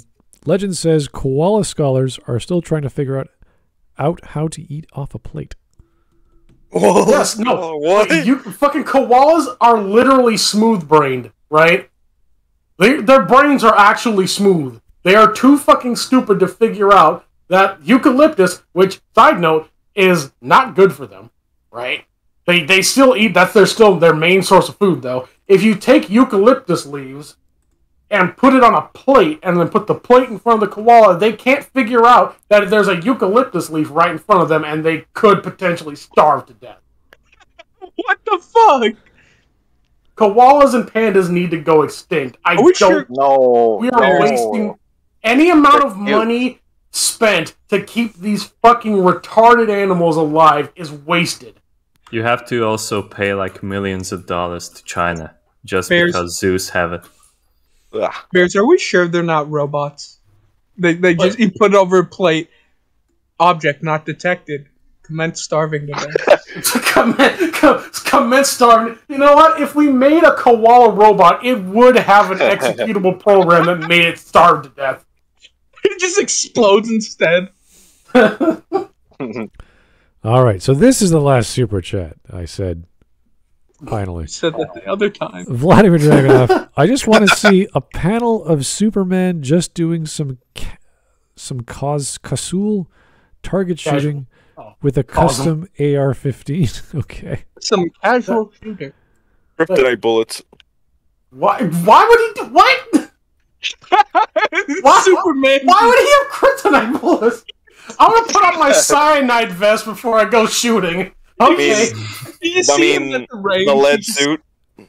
No, he's just weakly holding the gun. It's like, guys, isn't this fun? I mean, listen, counter argument. The lead suit. Hey there, fellow humans. Or you could just get regular bullets, Ginga. You don't have to fucking make kryptonite bullets and then put on a lead suit so you can withstand the kryptonite bullets. I mean, I wouldn't put it past Injustice Superman, honestly. I would, because Injustice Superman is not that dumb. Yeah, but what about Yeah, Nicolas Cage as Superman? Yeah, he is. He is. Yeah, that he dumb. might do that. I still want to see that Nicolas Cage movie, but yeah. Yeah. I know. One Hey, day. right now, I want to see Nicolas Cage as Superman. Old ass Nicolas Cage as Superman. Old man Clark. Fuck. I love that. Maybe Kingdom Come Clark, that might work. I don't know. No, Same because thing. if they were gonna do Kingdom Come Superman, I'd want them to actually be serious about it. So just have Nick Cage right now. I mean, they did do Kingdom Pretend Come to be Superman. regular. Arrowverse. Come. Nicolas Cage, fucking but with the slap you Christopher- upside the head. Nicolas Cage, Don't ever but with say the that shit to Christopher me again. Reeve theme playing in the back. What? Oh no. No. Dig Kingdom Would Tommy Come Wiseau be Superman the in Joker seat for belt. reals? Yes. It please. is Kingdom Come Superman, technically. Oh, shut up. Which Stop. Joker? No. Is he going to be the Martha Wayne Joker? Yes. Yes. Oh my goodness. All right. It is Kingdom Come Superman. You can't lie to me about that. Here's No. the final for real. Here's the for reals super last super We mean it. We mean Vladimir Dragunov, wait till you hear how screwed cheetahs are. Oh dear. They can't roar. Instead, they chirp like birds. 70% of them are inbred. They get run off by vultures. Wow. Yes. At least cheetahs can run fast. And they know what their food is. They are, yeah, I've seen some documentaries. They are amazingly fast, yeah. It's like cheetahs are like a min-max character in the D&D campaign. All right, let's get back Kingdom to Come, you can't change my mind. Okay. He was bred with the purpose to protect Zod was Krypton bred? at all costs. So with that, not only are the themes of hope and sacrifice established early on during this opening sequence, but what Zack Snyder is able to accomplish with Krypton is stunning. The amount of detail that went into the design of the world is wholly unique. Yes, it was stunningly dumb. It's visually appealing. I mean, I don't know. But no, there's nothing like visually appealing about Jor-El riding a giant dragonfly when they have like VTOL there are ships. There are some questions. Like that's why I'm saying the aliens, the creatures, like they have this whole habitat that I was not expecting, because you think of futuristic technology, and this is like a more naturalistic view of Krypton. So that's kind of cool, but they didn't really explain how that worked. They didn't really show this symbiotic relationship. It was just creatures. You're like, it's weird. It's alien, but it doesn't make sense. It just visually it's striking. It's like, wow, look at that. It's a flying dragon. Problem with that, Smud, is that the fucking dragonfly gets shot and then it dies. Yeah. By one of the VTOL ships. So if Jor-El had one of those, he might have been able to not get fucked over. Yeah, the concept of ownership It's of called building tension. Yes, I know, but who can? What? Who? I can't. If you build okay, you can't build tension, right? When you do something that stupid, because I'm only going to be focused on how fucking stupid it is. Well, like if a guy is chasing me in a fucking Black Hawk helicopter, and my choices are a Black Hawk helicopter and a horse, and I get on the horse. It's not dramatic that I'm like barely outrunning this guy and getting shot at. I'm a fucking idiot. Because I have the option. Bigger idiot than the horse. But the horse you care about. The other thing you don't. No, I care a lot more about Black Hawk helicopters than I do horses. I'll have you know. What if the Black Hawk helicopter was the horse bears? A flying horsecopter. What of the a flying horsecopter? Yes. What? It's painful propellers sticking out of its back as it's just spinning around in the sky. There's the Red Dead DLC right there. Goddamn, Burly Bear left without us. How Dutch was going to fly to Tahiti. All right. Here's Vladimir Dragunov. Also, kiwis lay eggs the same size as an ostrich's. Oh. Did this whole that is into a nature documentary? I don't know. Fucking evolution fucked the kiwis over. Like, okay, so not only are you we tiny, already knew that New Zealand was retarded. Like, you're tiny, right? You have no natural weapons. You can't even fly, but you're gonna give birth to an egg about the size of you. Have fun.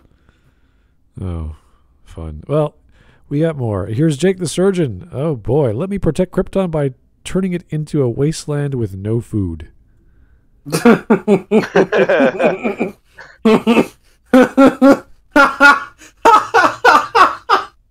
Also, let me make new Krypton by turning this planet that has food into Krypton that does not have food.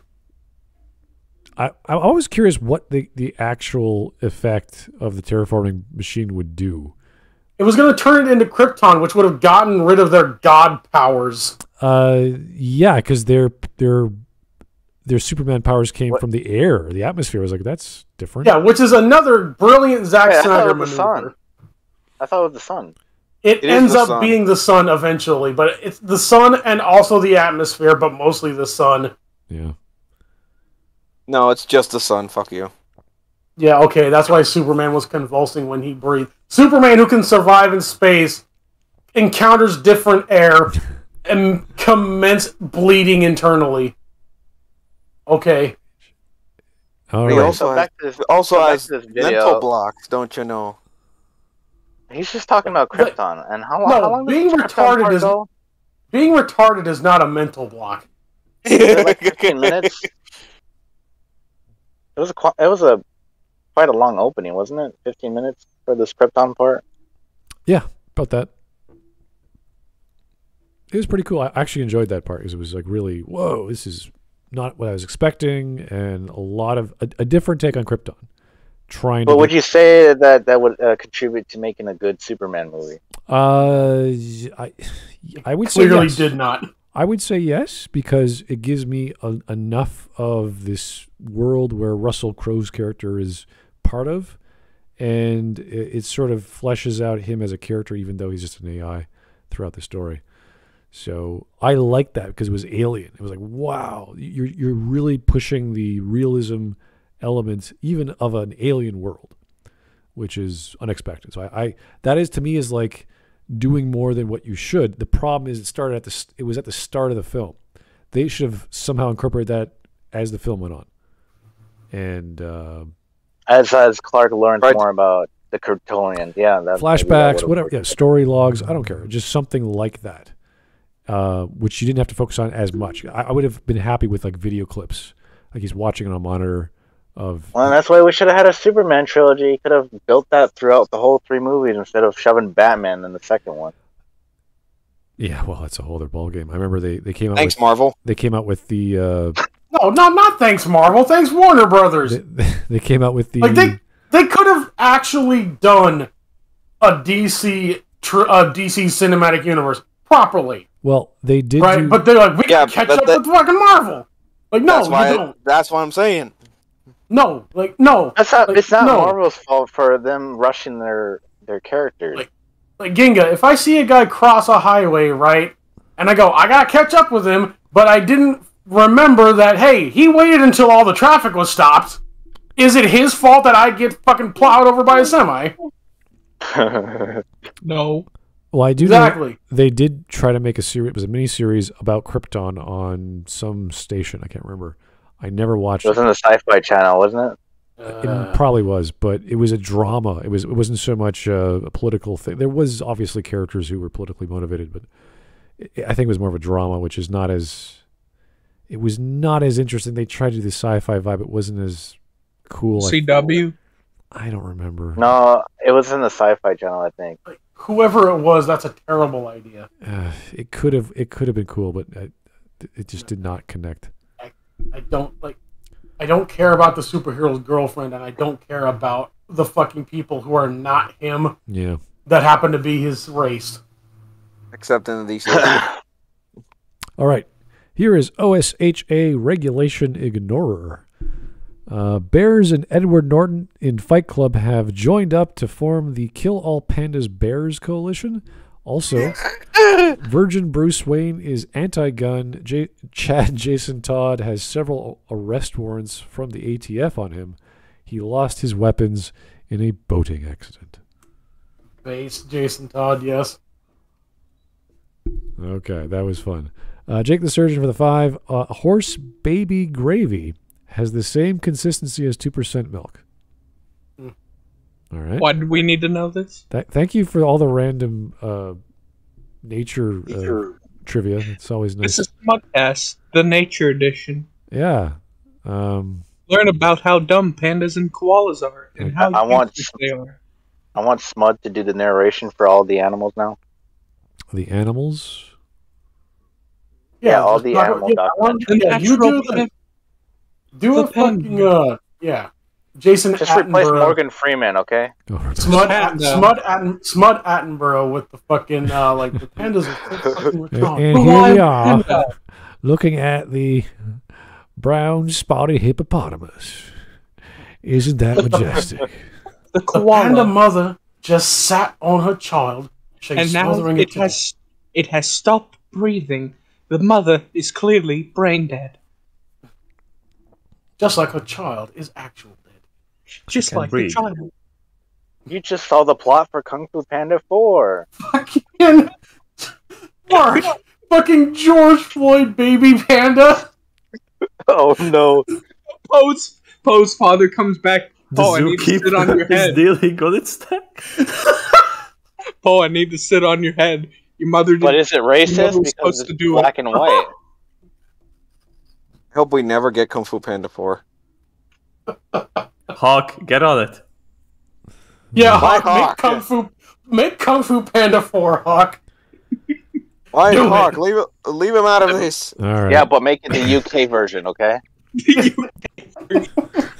Bunch of drunk animals in a bar. Yeah, it's great. Anyway. Shut up, Smud. 3 super chats, back to the video. Dragonoff, here we go.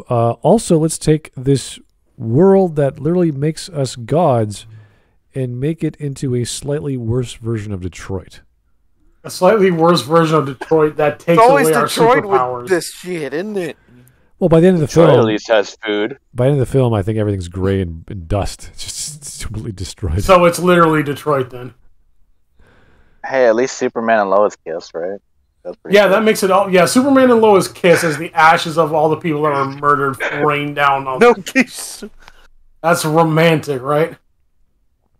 All right. Hell One yeah. more from Dragonoff. Notice how the super chat discussions are more interesting than Man of Steel. Yes. yes, they are. Yes, they are.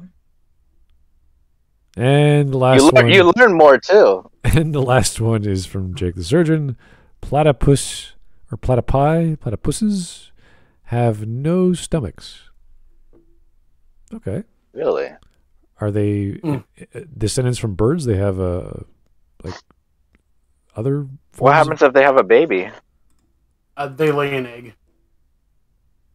I got one more super chat. Ah! Jake, the official name for a group of pandas is an embarrassment. Okay. Fine.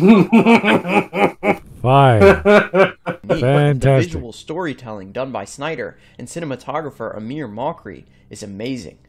The themes of hope and sacrifice are the foundations that the theme film of is lens built flare. on, and they are woven spectacularly throughout the film. Sacrificing How? It begins with the sacrifice of Jor-El and Lara by staying on Krypton, embracing the fate of the fools who doom their planet. What? But this is juxtaposed spectacularly Themselves? by the hope that their son Kal-El will continue on and be the living embodiment of everything that is great about Krypton. Like, But he what? failed.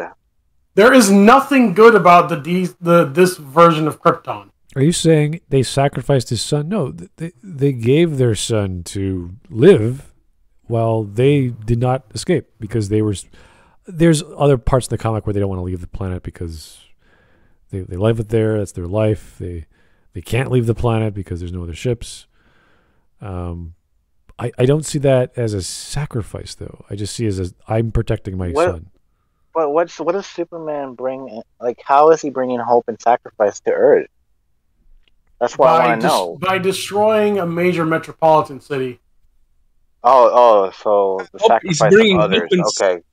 He's bringing hope and sacrifice by not actually doing the thing he's doing. Yes, Therefore, he's dying. He's bringing. Some of he's you may sacrificing- die. It's a sacrifice I'm willing to make.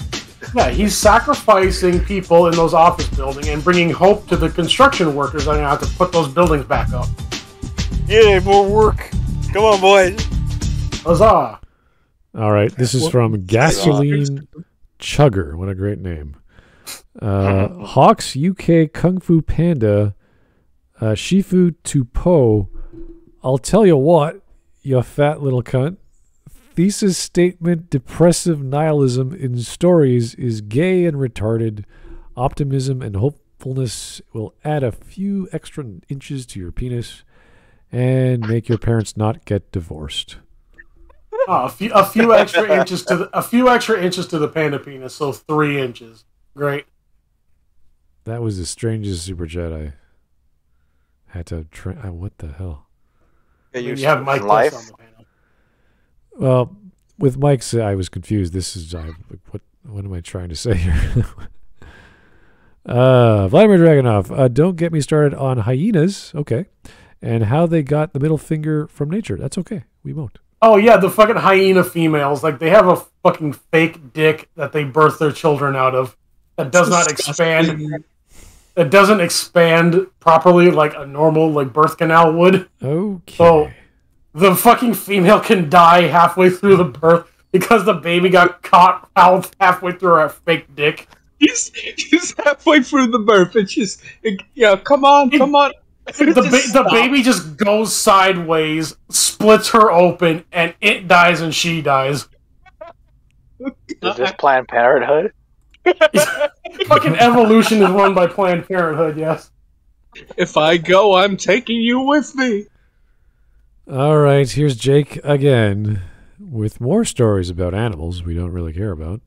Platypus are in a group of mammals called monotreme. They lay eggs and sweat milk. They were God's drunk text. Yes. Like duck-billed, beaver tail, lay eggs, sweat milk, no stomachs, poison pincers on the back of their webbed feet. Like, what the fuck? Yeah, that's special. Ah, there's more. Of course, there's White Knight Leo. Hey, how's it going? Was I supposed to just let them die? Maybe. Fuck off. That's Go back to the corn. Listen to the corn. Corn on a cornfield, huh? If only he just kept reading Plato and never asked a question to his father ever. Anyway, one more, and then we'll get back to the video. Vladimir Dragunov. Imagine Superman with the Gadsden flag as his cape. Yeah, boy. The Gadsden flag. It's like good Homelander. That'd be funny. That'd be kind of funny. Like Superman with a black and yellow color scheme and the Gadsden flag as his cape. Oh boy, that'd be kind of funny. Anyway, please tell me that's okay. Good. Let's get back to the video. Superman reading too much Rothbard on his off time. Yeah. Studying economics would be awesome.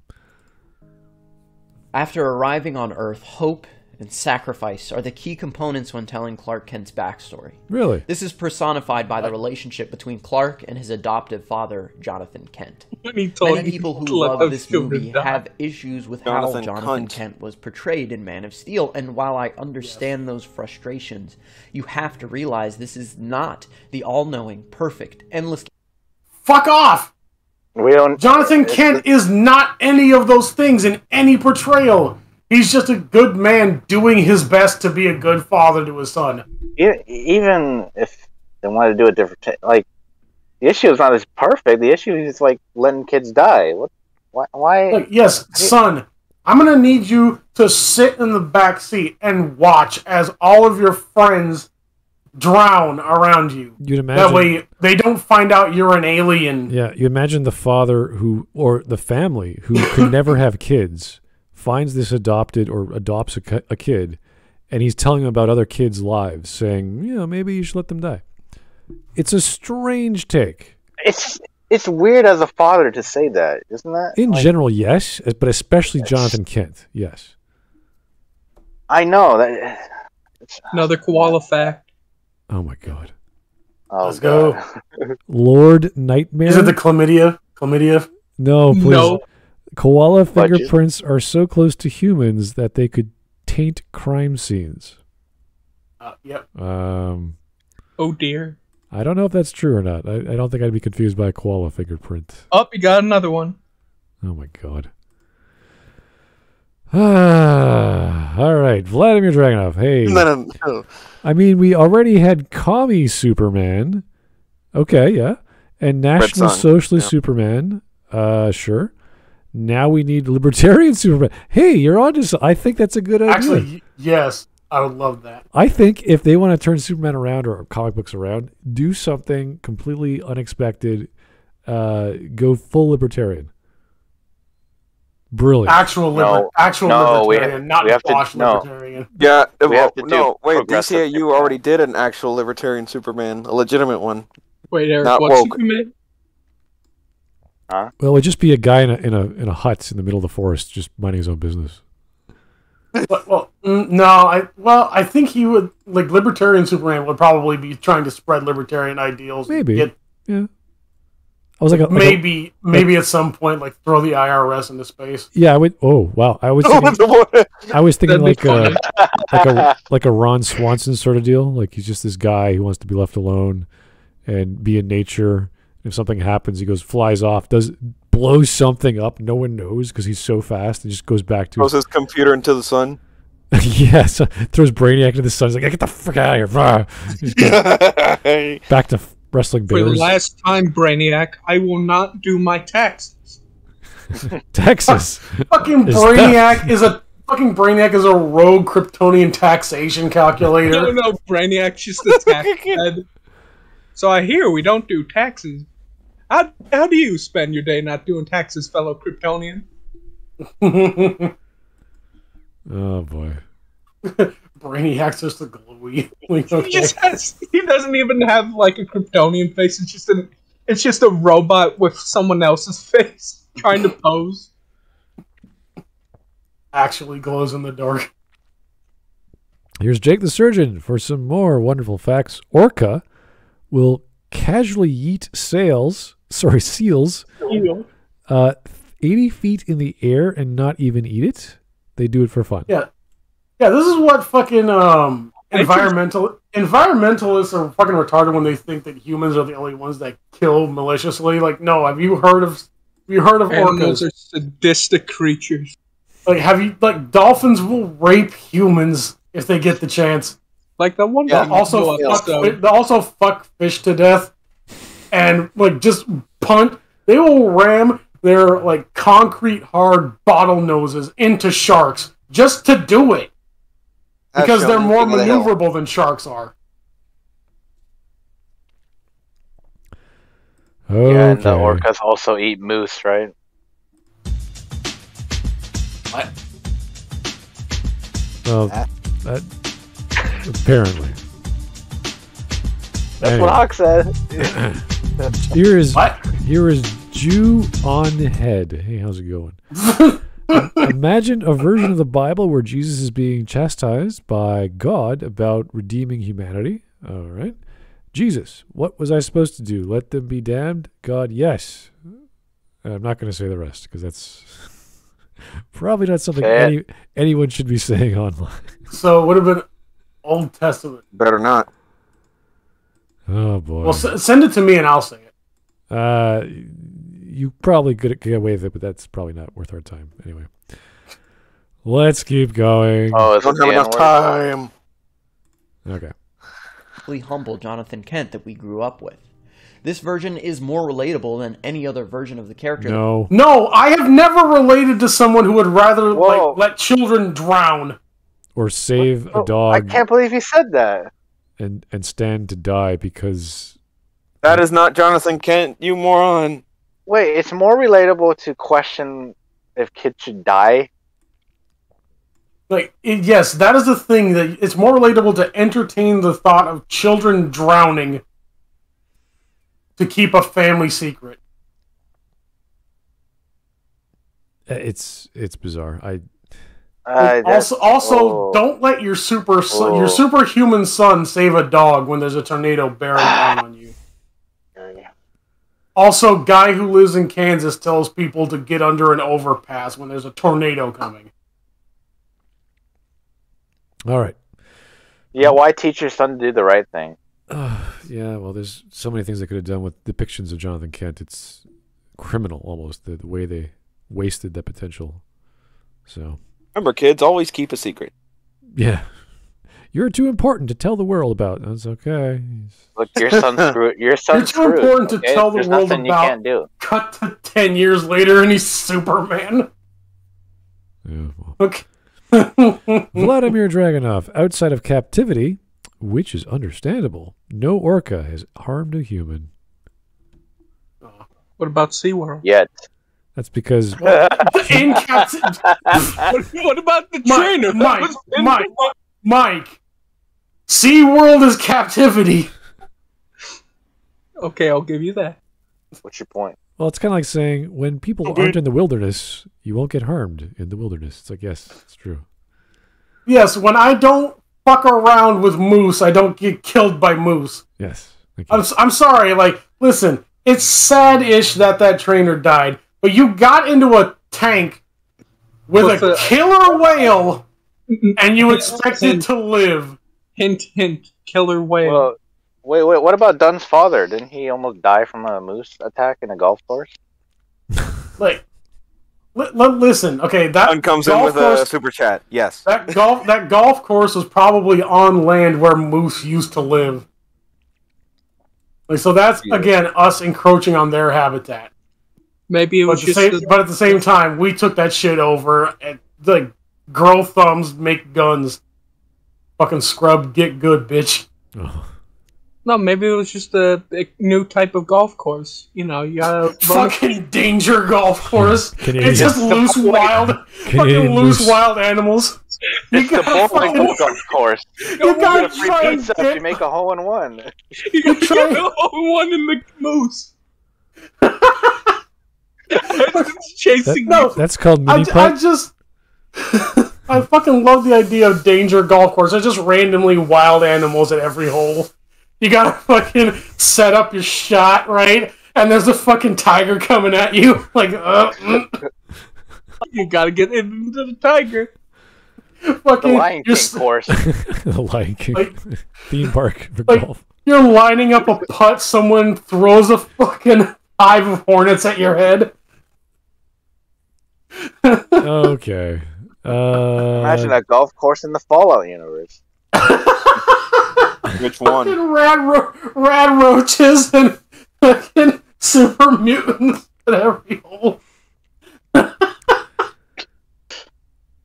All right, Jake the Surgeon, thanks for the 5 again. Imagine being the smartest of your clade, but only living for maybe a year, and after you mate, you die. That is the life of an octopus. A clade, is that the name for a group of octopuses or octopi?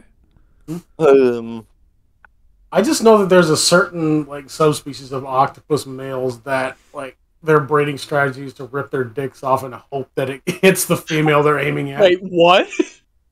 They rip their dicks off, they throw it at a female, hopefully it hits them and impregnates them, and then they die.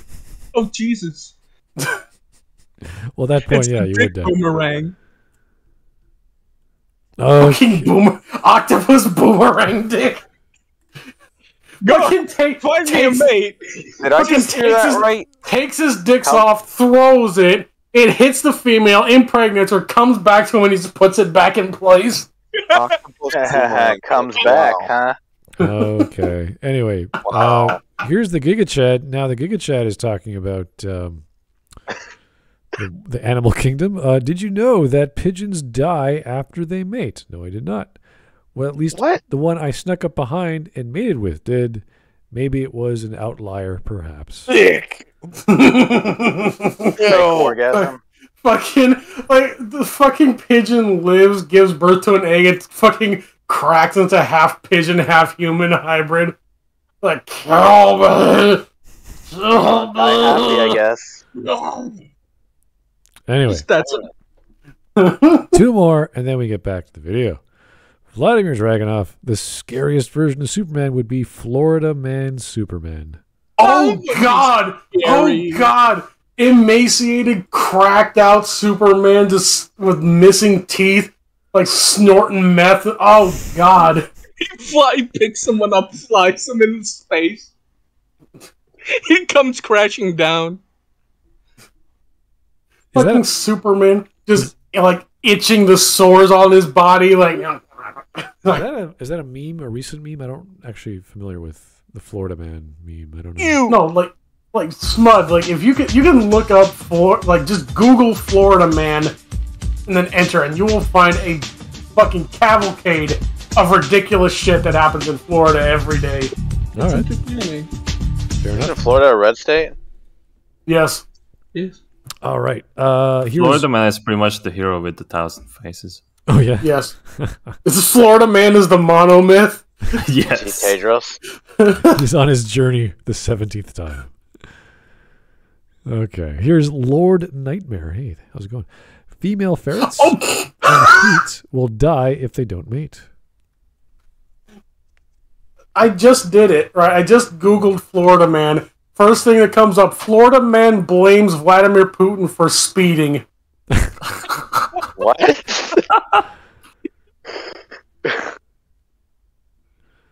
Okay. Here's JS. In 1999, Daniel Dukes trespassed into SeaWorld to swim naked in one of the orca tanks overnight. He was found dead the next morning. An autopsy found numerous wounds, contusions, and abrasions covering his body, and his genitals had been bitten off. Oh, Jesus. Fucking idiot. Wait, what happened? Damn, maybe you shouldn't go swimming with a killer whale. Naked. Yeah. No, Oh, he wanted to fuck. reenact Free Willy. You know, it's the friendly hippie No! movie. It's not even a willy. It's free orca. I don't remember the kid standing there naked trying to fuck the orca. as it went over him. Believe it or not, we did have a naked diver in our not our SeaWorld tank at Ripley's Aquarium in Toronto. He dived in naked. He got, I don't know, $500 fine or something stupid like that. But that was a story a few years back. Oh, another super chat. Yay, Jake the Surgeon. Speaking of phallic things, okay. An elephant is flexible and strong enough to pick up and throw a person. Yeah. An elephant's what? Remember? No. Oh no. They mean the trunk, right? Yes, the Please trunk. tell me it's the trunk. He specifically said, speaking of phallic things. Oh I'm no. assuming. I'm Jesus assuming. Christ, that is frightening. Anyway, back to Superman. That I can think of. He's just a father who wants the best for his son. Knowing how the world will react to the existence of Superman and wanting Clark to be ready for those consequences of revealing himself is at the forefront of Jonathan's mind. And it turns out... Son, the best thing for you is to ready let to people like die. just say like, oh fuck him, Yeah. just leave them there. Kill them all! Let the children die. That's the best you could do, Clark. Let the children die. Let the children die. Kill them if you have to. Thanks, videographer. The kids had their chance, all right? Oh, Jesus. What a great teacher Jonathan Kent is. He's the best anyone could do for his son. Florida man who tried to run to Bermuda in an inflatable bubble rescued by Coast Guard again.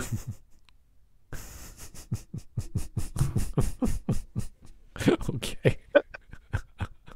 Oh my God. Fucking... Just fucking in a...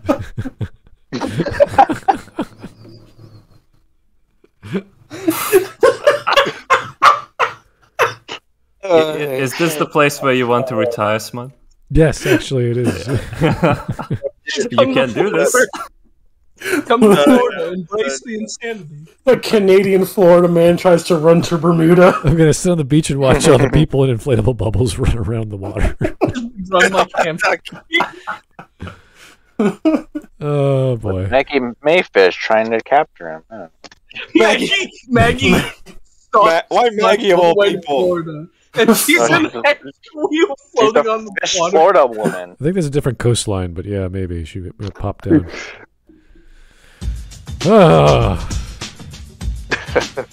All right, we have another donation from Florida Man. Hey, Yeah! Oh no! thanks for the tip, Florida Man. Free Willy. Well, guys, I'm on a bus right now, but if you insist. Also, yeah, all these people saying Joseph Kent is relatable need to be institutionalized.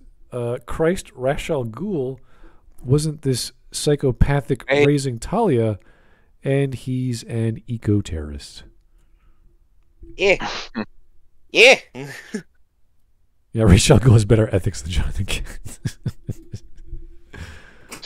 Joseph Kent, to be exact. Joseph Kent, yeah.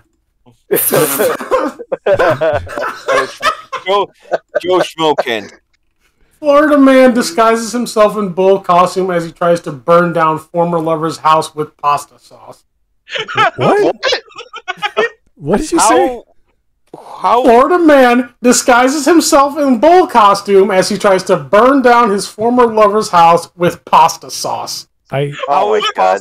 Send me that link. How is pasta sauce that flammable? Shit. That is. It's the Send ghost me of that the link. That is like Oh three stories my God. I am utterly confused by. It's the ghost of the lover's bull. No, it's 4 stories. Florida Man alone is one of them. Okay, that's right. The Florida Man, the bull costume, burning down the each one of those. That's 4 stories in one. Okay. Pasta sauce. It's not. How is There's your pasta Mario sauce movie. is not that flammable. You have it here, folks. There's your new Mario movie. Not even gasoline. Pasta sauce. Chris Pratt up in the fucking bull costume. All right. Spaghetti. We're good. We're good. I can keep going. I'm putting this in stream memes just so that everyone can see this shit. Yeah, we need it there. All right. Vladimir Dragunov, Superman, but a gun tuber. Oh yeah, that'd be cool. It basically is just Henry Cavill. He'd just do that. Like Superman veteran 8888. Oh, Well, so like when he was building his PC? It would be like, yeah, he's just doing a walkthrough of, I don't know, some new rifle or something. Yeah. I mean, it'd just be like a toy for Superman, so I don't see why he would, like, out of all the hobbies Superman can have, I don't see why that one's unfathomable. Okay.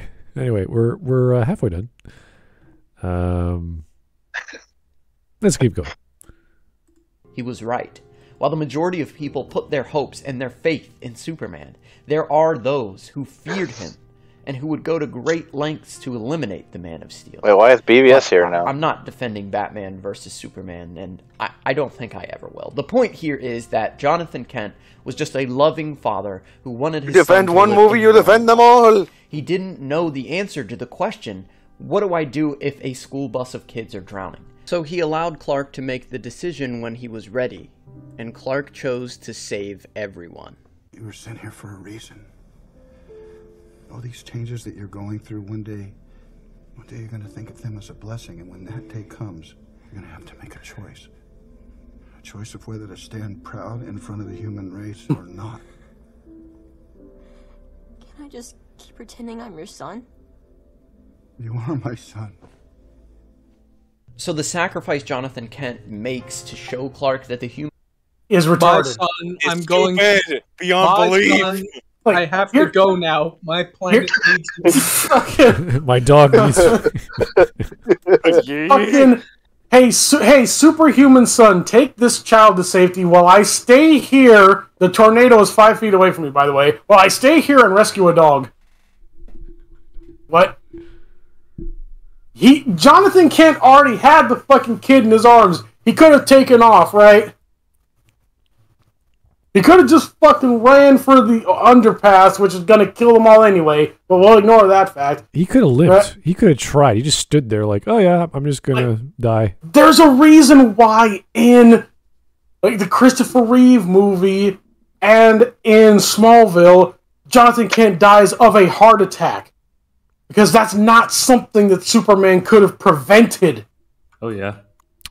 In Like, Smallville, that's one of the final lessons that Jonathan Kent gave him. That even with all of his amazing powers, he cannot save everyone. yeah, with Smallville, it was playing God, and someone had to die, and it had to be someone that Clark loved, because he made the choice to save Lana Lang, and whatever mystical powers that be of fate or whatever you want to call it, the next person to die was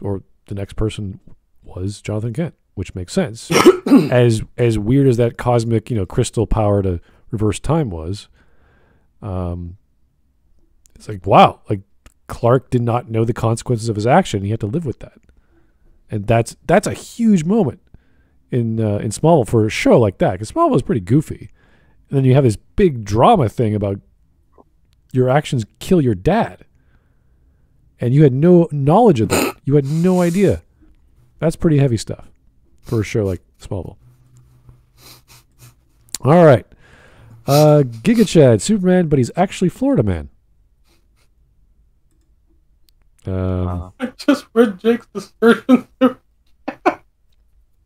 He uses spaghetti laser beams or something. All right, let me read Jake the Surgeon. $5. Thank you, sir. The proper procedure would be to offer the child to the tornado as a tribute to save the dog.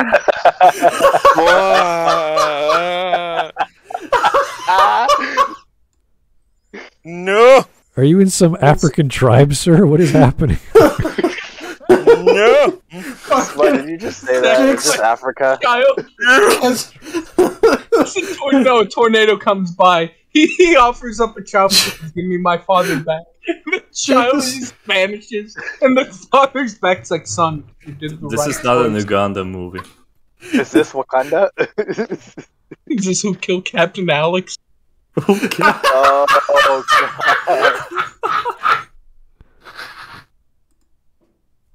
Who killed John Kent? Everybody in Smallville knows Kung Fu.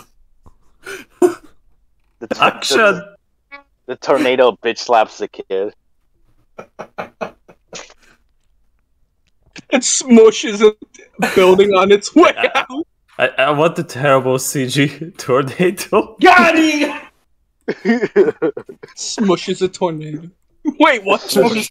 Oh yeah, it smushes the Bruce Building. Wayne Manor. That'd be great. You know, it smashes Wayne Enterprises.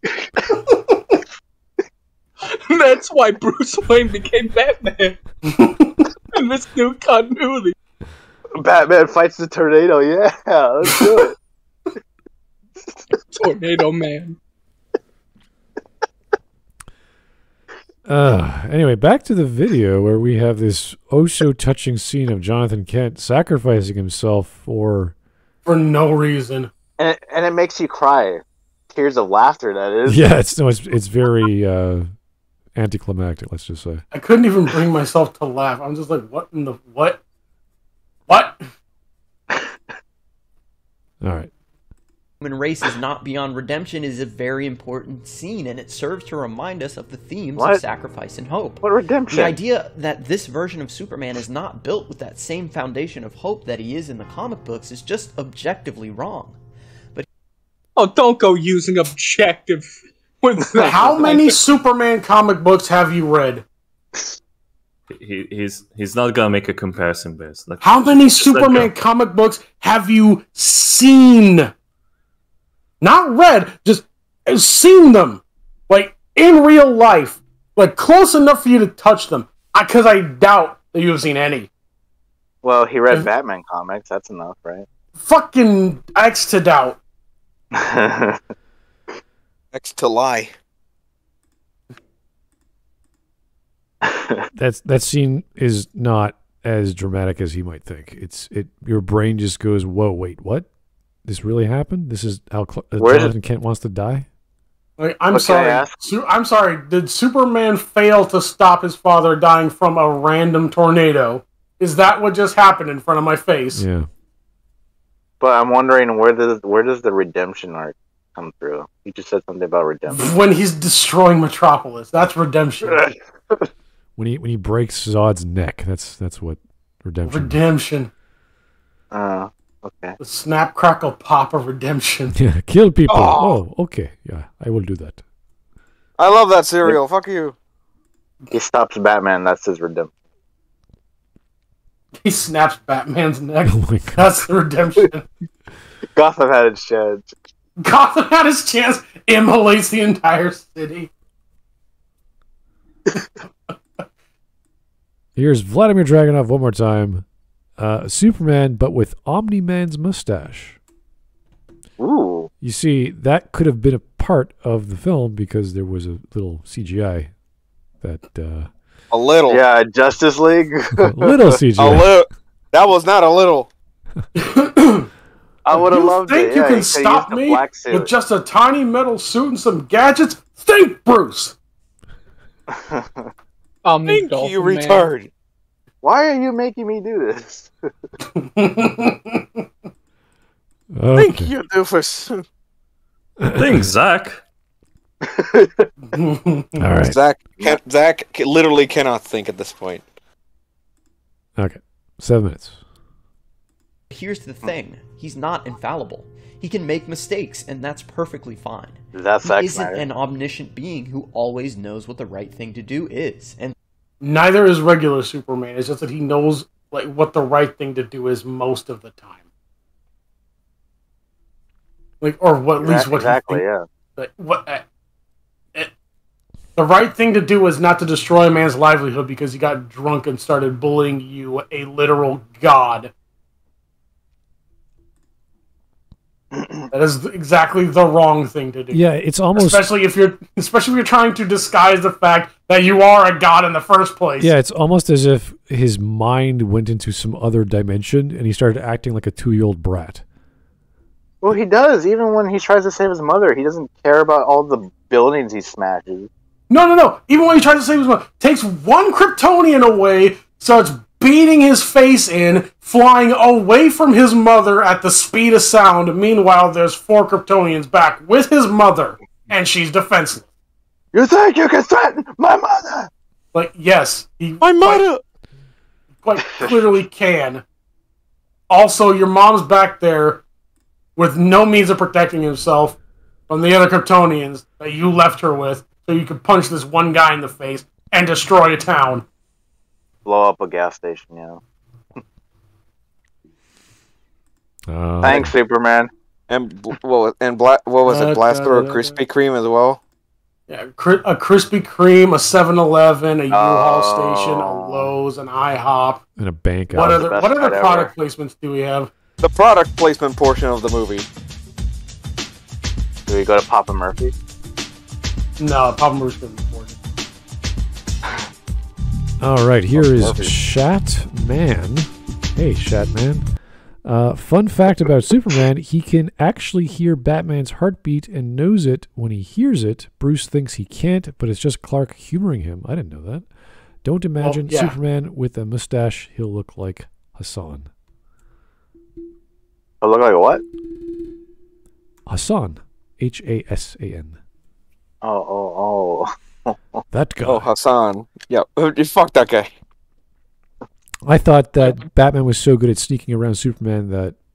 There's literal no way you can sneak up on Superman. No. That was part of the comics. I was like, all right. No. You cannot sneak up on... You cannot sneak up on a guy who can hear a fucking signal watch from 2 galaxies away. No. You cannot... This doesn't no. make sense. Like, I know it doesn't make sense, but Superman fucking did it. Alright? You can't sneak away from that guy. Maybe his senses weren't working. I don't think physics was working. Like, that's like Superman. When Superman fixed a tear in space. Superman fixed a tear in space time, by rubbing his hands together and creating super static electricity. There is no such thing as physics when Superman is in the room. Superman rubs off? Is that what you're saying? No. All right, Vladimir again. Superman, trying to be funny again. But a Mormon. No, that would not. No, I don't think so. Like, no, like Superman can go back in time and find out that Joseph Smith was bullshitting. I can't imagine a Mormon Superman. That wouldn't work. Of course, I wouldn't. Let the power of Christ compel you. Shoots laser. Never. Like Joseph Smith back in time, just boast of, hey, told you he was full of shit. Of course it is. Throughout the film, we get to see a young Clark Kent who wants nothing more than to protect people, even when the risk of revealing himself is great. After his father's death, we get to see Clark mature from a man who is lost in the world, who is unsure of himself and where his place is, to a man that man who can fly and run at faster than light speed hitchhiking. Well, he did that in BVS as well. He hiked up the mountain. Like what? Like a moron. I'm okay if you just want to go out for a casual stroll, but he is actually trying to go from one city to another city. So just go. Yeah. Comes the beacon of hope that Jonathan and Jor-El always knew he could be. All of this culminates in one of the most breathtaking sequences in the history of cinema. I'm sorry, West, what? I told you, I can't breathe. Can I hear that again? Do you really want to rewind? Okay. Yes. I could have sworn. The beacon of hope that Jonathan and Jor-El always knew he could be. All of this culminates in one of the most breathtaking sequences. One of the most. There's no H at the end of most. Are we trying to say there is a moment in this film, I don't know what moment he's referring to, where we are so awestruck we just cannot fathom what's going. Like, it's just so incredible. Yeah, it's the most incredible thing I've ever seen in my life. Well, of course, thinks everyone is idiots. Well, of course, there's an H in most when your teeth have been knocked out. What moments do you think he's talking about? I can't even. Is it the moment where he fights the laser, and he looks like Christopher Reeve? Oh god! Like Superman. Like, you know, he's on a time limit, right? So he goes to where the dubstep cannon is, and he stops and looks at it, and waits for its defenses to initiate. And then he puts one. Yeah, and then he Instead of attacking the actual ship, he flies into the beam. You're like, why are you doing this? Yeah. You gotta fight the beam. Fights the Doc Ock arms. Doesn't go outside of the beam, right? Like, Superman's functioning on Prometheus logic of running the length of the thing instead of going to any of the sides. Like anyone would. Yes. Yeah. Anyway. Well, I cried when what was that guy's name? Morpheus from The Matrix, who was trying to save the girl. No, stop. I cried when, what was that guy's name again?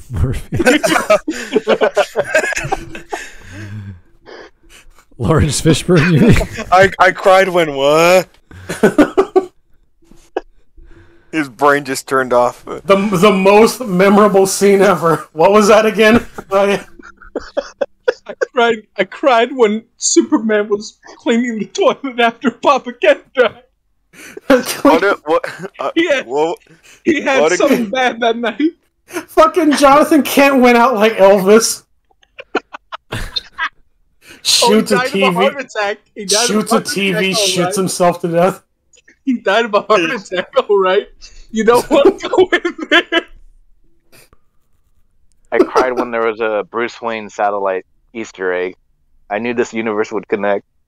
Like, I had a fucking spur got when I saw that. Like, the infinite inky black void of space, and somehow this version of Superman managed to find something to break. I cried. You are in literal space, broke something. How the fuck? I cried when Martha Wayne and Tom Swin died, but it actually turned out they were the criminals stealing the pearl. All right, here's JS. Thanks for the tip. Superman, but his powers are only in his head, and it ends up being some bizarre Shutter Island or M. Night Shyamalan movie with a twist. So Freakazoid? No, Freakazoid's powers actually worked in real life. Yeah, he actually has powers. Yeah. He's got the power of the internet, which is why his humor was so off the wall and weird. That would be kind of insulting if the audience sees him have powers, but in reality, he doesn't have powers. So that'd be lying to the audience. Bring back Freakazoid. No, Superman jumps off a building. I can fly. Like, he's humming the John Williams theme to himself as he splat. Just splats when it gets to the All right, here's Vladimir Dragunov. Superman, but a black market arms dealer working for the U.S. government. What? Fucking Lord of War, but Superman. Oh shit, we can get Nicolas Cage to play it again. It's just tricking Nicolas Cage into playing the same movie over and over. But he's Superman at the same time. Lord of War, but he's Batman now. Well, get the hair from Con Air, and he could be Kingdom Come Superman, I guess. No, get John Travolta to be Batman. Oh no! God! What? We can do Batman. No, we can do a face-off too. No. Not John Face-off too. Superman. You know what they call a quarter pound of cheese in France? Leslie Nielsen as Hal Jordan. But it's okay, we'll use a hologram, so it's just like the Green Lantern. What? Use your mouth. Okay. Oh. Projection of Leslie Nielsen on a wall.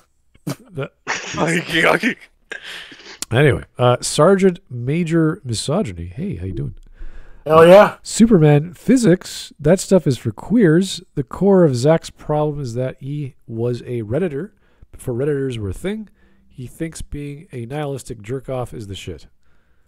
Yes. I think that's part of it. I remember you said something about, like, there's a problem when you save a cat from a tree, because now there's lots of cats or something. What? Like, that's retarded! I don't... You save a cat from a tree and now there's lots of cats. What? Well, congratulations, that's Time not paradox. If I can find that article, I'll share it. But I remember reading something stupid about that. Like, if you're gonna be a nihilist, at least be like Monsoon from Metal Gear Rising: Revengeance and talk about memes. It's one thing to be a nihilist and understand where that comes from and how. It's another thing to not understand philosophy and just have a reference and expect the audience to understand what you're talking about. There's a lot of problems with certain depictions of ideology without the proper setup. And I think Japan is notorious for that. They expect the audience to figure stuff out. And you're like, what is going on in this film? With visual cues without understanding where they come from. But nihilism, yeah, you have to actually understand some German and Russian philosophers first to get there. So, anyway, great Scott. I cried when Captain Alex died. I cried too. Okay. All right. In the history of cinema, at least in my opinion. Superman's first flight. Snyder is at the top. But didn't he say like objectively, and then like he said like in my opinion? Can we roll back like 15 seconds? I don't think he said that, but we'll try again. Objectively, subjectively, this is true. Culminates in one of the most breathtaking sequences in the history of cinema, at least in my opinion. Superman's first. No, like more like at least 15. We get to see Clark mature from a man who's lost in the world, who is unsure of himself and where his place is, to a man that becomes the beacon of hope that Jonathan and Jor-El always knew he could be. All of this culminates in one of the most I swear he said objectively at one point. In the history of cinema, he did. At least in my opinion. Superman's first flight. Snyder is at the top of his game here. The way that he depicts the immense power of Superman while also giving us a glimpse of the weight put on the shoulders of someone who is given such an important task is utterly jaw-dropping. The important task of flying for the first time? What? It's just fun. He's having fun, yeah. Yeah, I give the movie that. It's like, oh, cool. Henry Cavill is smiling again. That's a weird take. This doesn't represent his symbolism of being free and hopeful and whatever. It's just him learning. Yeah, it doesn't matter if Jor-El's voice is in his head or whatever. Yeah, this is not like I am now Superman. It's like I'm going to be the thing eventually, but right now I just want to learn to fly. And it's a cool scene. This is a great scene. There's lots of great scenes in this film. There's lots of really bad scenes in this film. Yes, we'll give credit where it's due. The scene with Jonathan Kent in the was it the barn or was it the underground, where he says about his son, "You're my son. You're still my son." Whatever. Yeah, these are dramatic scenes. We get it. I'm not hearing how this is a great Superman movie. Yeah, it's not the most breathtaking thing in cinema. Like no, it is the most breathtaking thing though. It's breathtaking in that you can't stop laughing. Yeah, that's true. It's breathtaking when I hang the noose around my neck. Here is anyway Vladimir again, Superman, but he was behind the 4chan ops against Shia LaBeouf. Second Superman playing. Oh, I'm not famous anymore. Superman will not divide us. Oh. Just do it. Figuring out where Shia LaBeouf is just by using the powers of 4chan. Yeah. But he could just figure it out with his superpowers, but he wanted to challenge himself. Superman as a Redditor, yeah. Okay. No, 4chaner. With the words of Jor-El in the back of his mind, Clark makes his decision to become Superman, the embodiment of hope that the world so desperately needs. After the return of Zod and his followers, surrenders himself to Zod so no harm will come to the people. He does not save as many as he actively he's destroys. Choosing to save the people is that what people have issues with. Like, he doesn't give a shit about collateral damage. How is he supposed to save anybody when they're all dead? By him destroying, like doing 9/11 times 1,000 in one city. Yeah, there's the train station gas blow up. There's the buildings falling over. There's in Superman's defense, there he does have the editor on his side, and like they just delete people out of the frame, so he doesn't. We don't see him actively blowing people up. If they'll show they show the bodies bouncing up and down during the. No, but like, I'm talking about in the train. Like, there's a specific point. We covered it on a Sloppy Seconds a while ago. But we actually went frame by frame and saw that there were people standing in the train yard right before, like, that Kryptonian that Superman was punching impacted with the explosive material in the train station. And between one frame and the other, the people were deleted. Yeah. Anyone who sees this film goes, okay, that's a lot of damage to a city. At least 100 or so people must have been killed. At least. We're talking about buildings falling down. We're talking about entire parts of the city being turned to dust. So, yes, a few people, a few hundred, probably got caught up in that. It's a metropolis. It is literally a metropolis. The problem is that this should be like Superman's greatest failure, and it never feels like it. Well, I don't mind showing a darker... Like, you could do all kinds of depictions of Superman. They could all work fine. I don't mind the dark one, but you have to do it right. And if you want to do it dark, you have to have Superman being the light of hope. In this one, he's not the light of hope. He's not this savior. He is constantly screwing up. He doesn't know what he's doing, and people are dying. Like he kills Zod. He didn't have to kill Zod. He completely had him. And he's emotionless too. You know. Zod's that's threatening the whole city, and Superman just stares with a blank face. That is nothing to it. That is one thing that you can also work with, but the way that we understood Superman, like say the first film, right? He is learning all this knowledge as he's traveling through space as a baby, and he's learning all these morals and ethics as he's growing up in Smallville. And he has this wisdom that is beyond his years that his fathers have given him. He should know. He should not have been impaling a truck on logs because he didn't fight him in a bar or whatever. Like, there's all these things that happen in the film. It's like, this is not feeling like this is some other version of Superman that doesn't quite connect. And again, you can do that, but you still have to explain it. You have to make it make sense to say, okay, why is he acting this way? And all we have is he's ignorant, he's childish, and he doesn't care. We don't know either way. We don't know what he read from Plato. We don't know what he read from his school system. We don't know what he learned from his mom. His mom is in the other film is she doesn't care either. It's like you don't owe these people anything, Clark. It's like, really? How many did he kill? How many men and women and children died because of him? He doesn't owe them. He doesn't owe the world, or at least the state he's in, expenses. He destroys the military. He doesn't have anything because he is a god.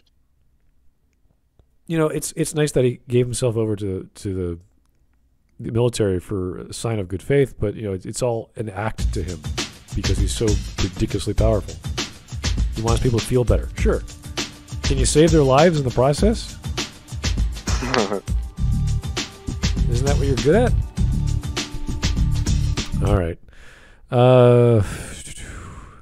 When are we going to get a superhero movie where it ends with them not destroying the town in order to save it? When audiences are smart enough to realize that big dumb action is not necessary to be entertained. All right. So never. Exactly. I have to read this because it's in orange. Superman, but a reluctant furry NSFW artist. Oh, God. Yummy. Poor Superman. That is... I don't know what that is, actually. I'm trying to think about that one. Okay, I'm good. I'm done. Great Scott, thank you for the 3. Superman grabs Shia LaBeouf and flies into a portal to the Fallout world and drops him in the Divide. Shia wakes up to Ulysses saying, bear bull on a loop, runs away and gets devoured by tunnelers. That'll be the pilot of Amazon's Fallout. I am very skeptical of Amazon's Fallout. I'm glad they're making it. I mean, this is something you can't screw up. It's that we have so much material to work with. You don't even need the Fallout universe to tell a Fallout story. Like the same idea, same theme of a lone wanderer. So I am very skeptical of the Sandman as well. But I do know that Neil Gaiman has been working on it directly, so that at least is something.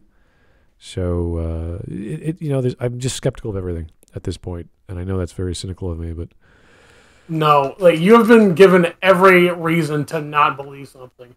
I know I don't even own a subscription. For all we know, they'll make a super woke version of New Vegas.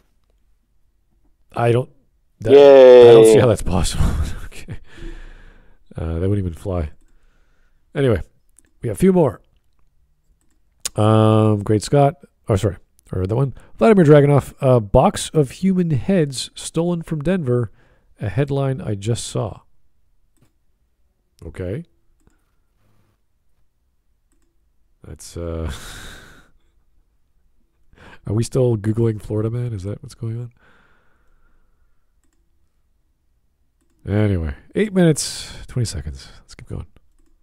And after learning Zod's plan, Superman makes the decision to let Krypton die so humanity can be saved, making a sacrifice for the hope of the future. Does not look hopeful whatsoever. Superman saves the entire human race in this movie.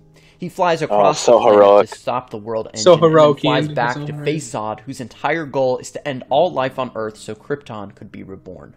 One question you'll hear a lot of people bring up when discussing this film is, why didn't Superman do more to prevent the destruction of Smallville and Metropolis? Why didn't he do more to save innocent why didn't newspapers? Superman stop actively destroying Metropolis and Smallville? Because bad writing.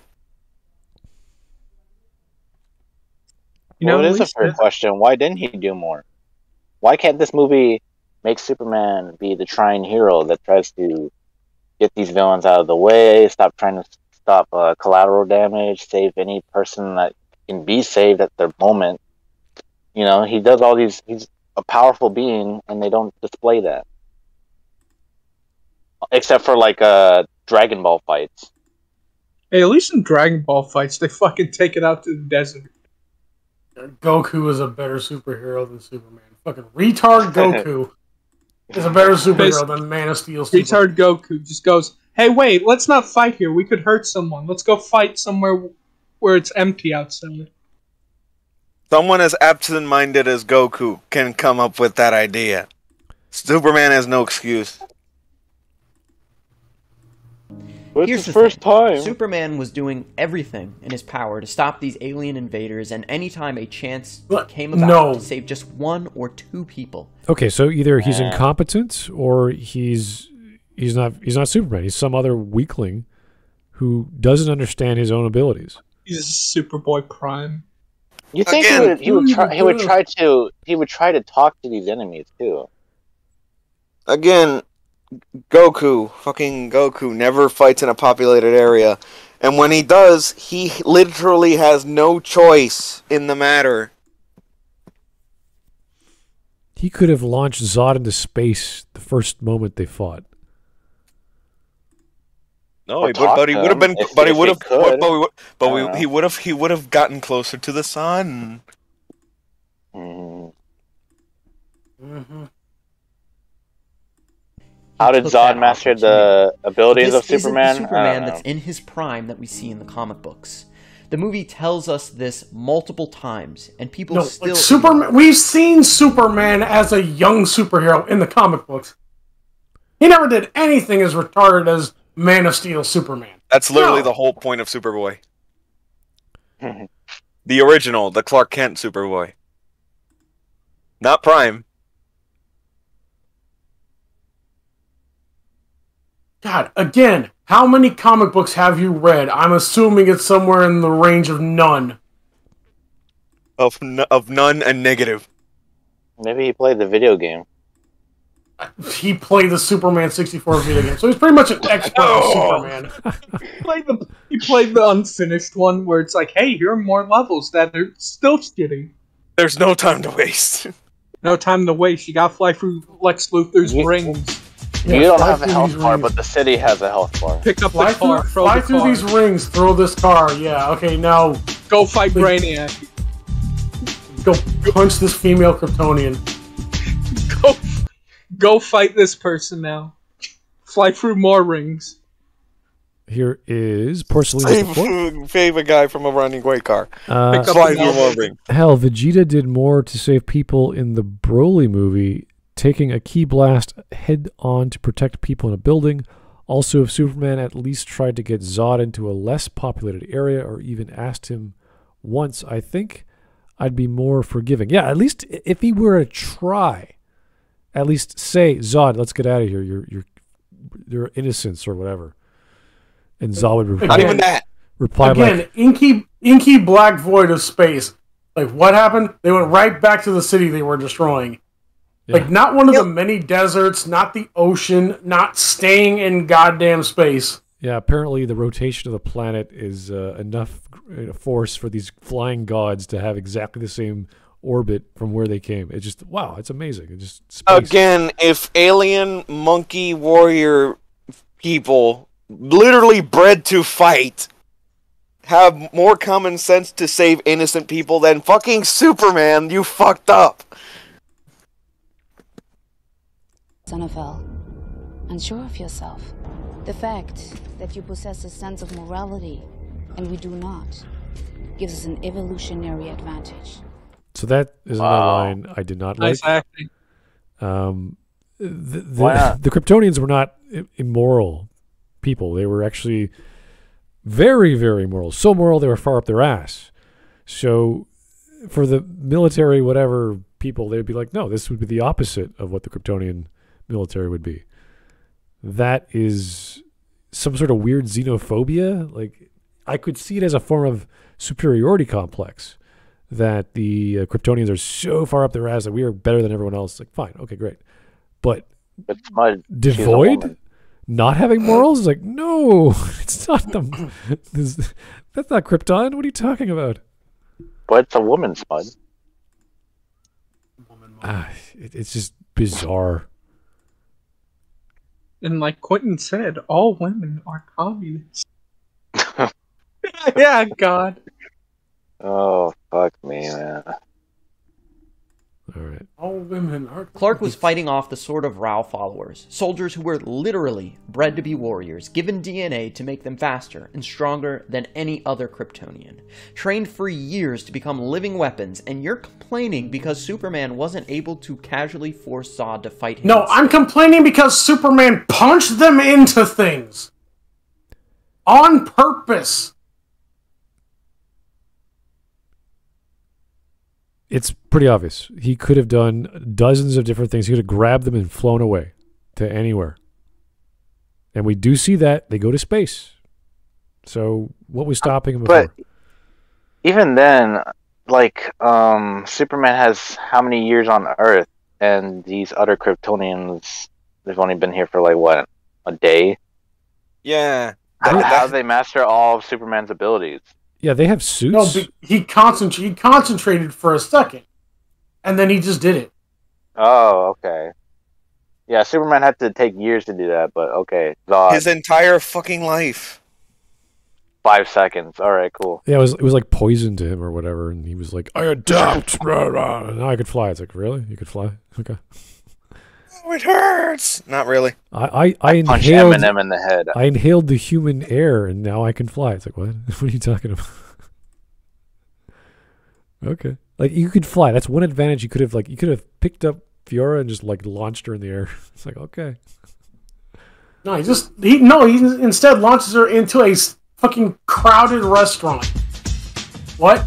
Even Zod did that. He grabbed Superman's cape and, like, fucking tossed him through buildings. Like, Superman, why didn't you do that? Why don't you slow down Oh, your vectors so you don't crash into multiple buildings? It's like, Actually, do you remember when Zod, like, kicked the steel truck and Superman just casually hops over it, allowing it to explode behind him? Yeah, explode into the definitely empty parking garage that we know is empty because reasons. Even though we saw people take cover into it, but okay. Just dump it over with the Dragon Ball Z dub of. Good thing it was a Sunday, otherwise those buildings would have been filled. Oh, fucking Maybe there was a deleted scene where the general was like, uninhabited. Yeah. Like it'd be Batman v Superman, all that bullshit. Yeah. Or sorry, Justice League. Here's Vladimir All the Dragunov. movies. Superman, but he's a Metal Gear Revengeance character. Okay, which one? That's Raiden, obviously. Raiden? No, Superman? Armstrong. Raiden No, is- he's Armstrong. Why do you fuckers get that Superman. wrong every time? Just Armstrong Superman. Does he have lightning powers, or is he just the sword? Like, which one? Yeah, I know The some. sword. The sword? Okay. Have you never played Metal Gear Rising: Revengeance, Smud? I've not played it. I've seen so It many is- clips. It's fun as hell. I know. No, Smud, you need to play Metal Gear Rising: Revengeance. Once I've seen vivisections 24 times of the same. No, object- Smud, it's all about the boss characters. The boss characters are fucking amazing. Oh, okay. That's good to know. All right. Anyway, the many taints of Newark. Ooh. That female Kryptonian shouldn't be all sadistic and evil. She should be furious, saying, "God damn it, why the hell are you trying to protect these apes? They live in a fraction of a lifetime as us, and Kryptonians are near extinct." Something along those lines, I think, would have been a hell of a lot clearer than we don't have morals. It's like, what? Mm-hmm. So you're just a bunch of crazy strong people? Is that what you... We are nihilists, Lebowski. We believe in nothing. It's like, what? You're Kryptonian. You have all these ideas. You have all these morals. You have all these philosophies and training and things that humans don't. And Proceeds to strip in front of Superman. Cut off your Johnson. okay, 1 minute left. Here we go.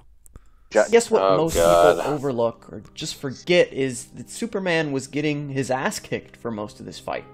And the second he was given the opportunity to end Zod's madness, saving the entire human race, he took that opportunity despite how... No. He did not save the human race. No. He just saved that family, even though billions of people have already died at this point. No, that family deserved to die. They were just standing there as a fucking death beam slowly comes to them. It's not They even. could have it's not gone in even any dangerous. direction. They could go underneath it. Just lay Like, down. Yes, the Limbo. heat vision in this movie doesn't work. It encompasses your entire eye socket instead Yeah. of it being like a focused beam out of your pupils that you can look around at. And It's just Limbo with the laser beam. Clark's arms are a lot stronger than Zod's neck. So I think Clark would have Yes. no problem just moving him to the side or covering his eyes or getting him in a sleeper hold or doing all sorts of things.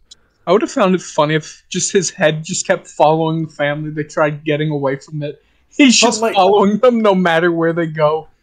But like the whole thing is, and then to top it all off, Superman breaks Zod's neck in the direction of the family.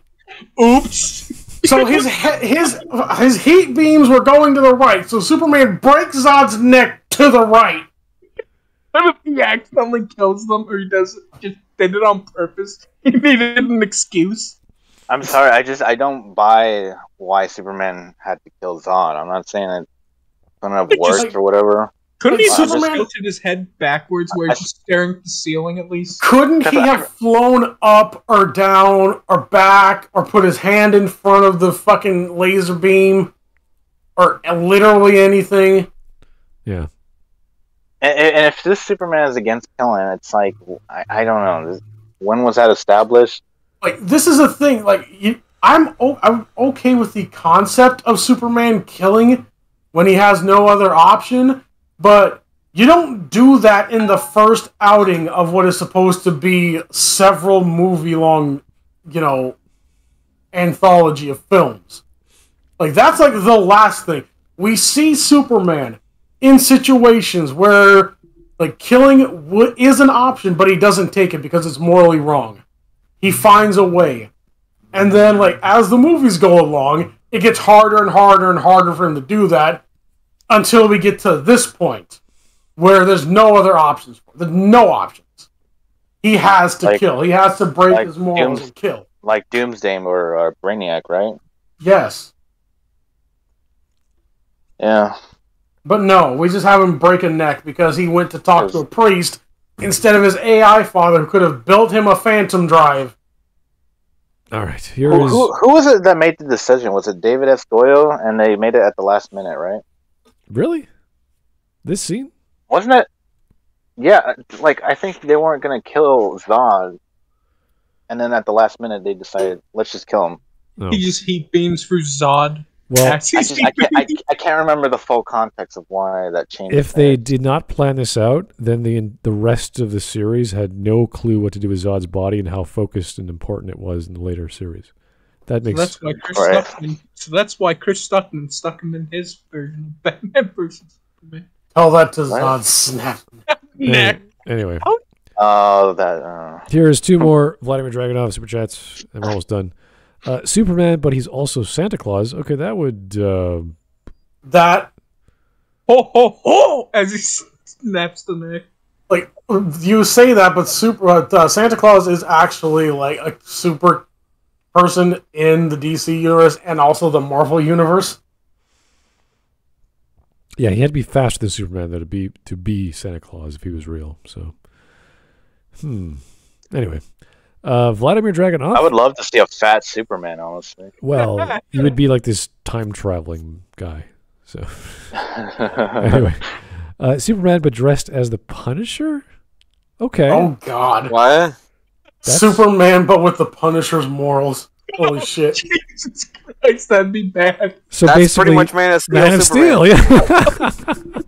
Well, no, Man of Steel is Superman is idiotically doing this shit. The Punisher understands exactly what he's doing. Also, he doesn't kill innocent people. Oh, whoops. Just go watch Daredevil season 2. At least the 4 episodes. Much better. Yes. Yeah. Use of your time. Vladimir Dragunov, thanks for the 5 again. I think it would be pretty for Soups to decide to kill Doomsday or Brainiac. I think it would be pretty. I think it would be pretty cool. Pretty cool, I hope. Yeah, I'm like, pretty. I'm like, what do you... Pretty. Is Brainiac in a dress? Like, what? Stupid, sexy Brainiac. Doomsday in his thong.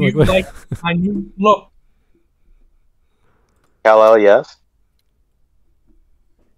Kal-El, no. No, thank you. Oh, boy. There's one more tip from Great Scott I gotta read. Okay.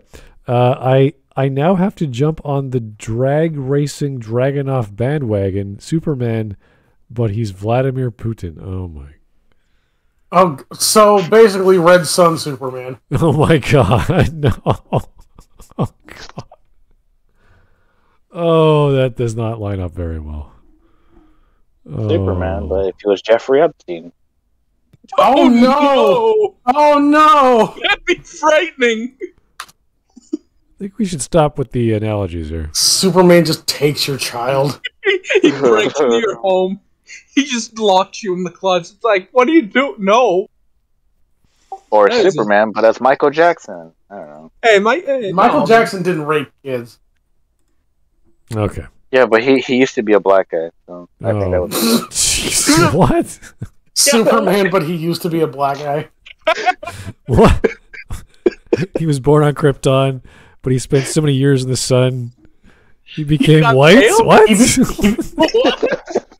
Well, I mean, that would the Kryptonians with a high melanin count would not be as powerful as Superman because of how melanin works.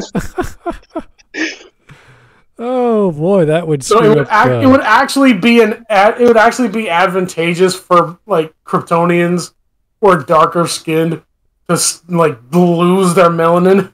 Yeah. Or the Kryptonian equivalent. Maybe that's why he's strong, because he was originally black and all that yellow sunlight just melted it away. All the yellow sunlight made him white. It removed the impurities. Black Henry Cavill. That's not racist, not at all. Oh no, Southpaw's gonna cancel me now. Oh no. Oh no.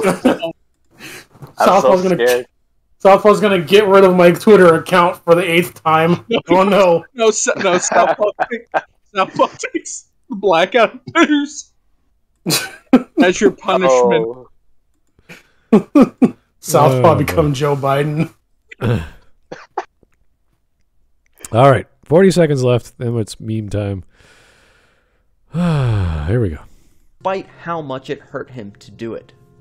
Superman openly cries in agony after he was forced to end Zod's life. No, he wasn't. So those people who think this film is not visually stunning, who think the script is hot garbage, who think Superman is bland and not inspiring, I say, nope, you are nitpicking and biased. I win. Well, Bye bye. No, don't use the argument. That was sad. That was just.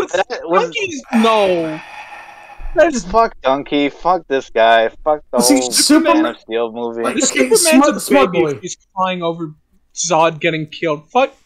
Smart boy, this is why you don't give people the benefit of the doubt. Ending with a donkey quote is not a good argument, guys. It's not funny. This is why you do not give people the benefit of the doubt. This whole video is this shit. I don't mind people gushing about a film, but they have to give me reasons why. They can't just say it is the best. It made me speechless. It's like, how? Why? What are you talking about? This is the problem with fanboys. The fanboys don't know how to express a moral, cogent thought outside of I had a feeling. And this happens all the time. When you criticize them, they get emotional. And it's like, no. You don't get to be a child with me. I asked you an intelligent question. It may be a geeky, stupid, lore issue, but that's what we're talking about. That's the actual content that we're discussing. And if they're going to say, "Well, it's great because I think so," it's like, no, it's not an argument. It's bizarre. I really don't like that. Like, there's not a single flaw, really. Like, you can't think of anything that could have been improved or better explored, possibly. You know what I mean? It's just. Why defend everything? Because I liked it. I clapped when I saw Superman. Yeah. I like bad movies too, but I'm not gonna pretend like it's good. I clapped when Superman doomed his own race. All right. Like, they said Zod. I know what that is. I clapped when he said I'm from Kansas. Okay. It doesn't get American than that. Here is stupid, sexy Brainiac. What's wrong, Cal Elkun? Could it be that you're craving my McBrannies? What's wrong, Cal Elkun? But unironically, a gay Brainiac whose plan is to try to seduce Superman sounds really funny. Well, as long as it's not made by DC. I do. Now, see.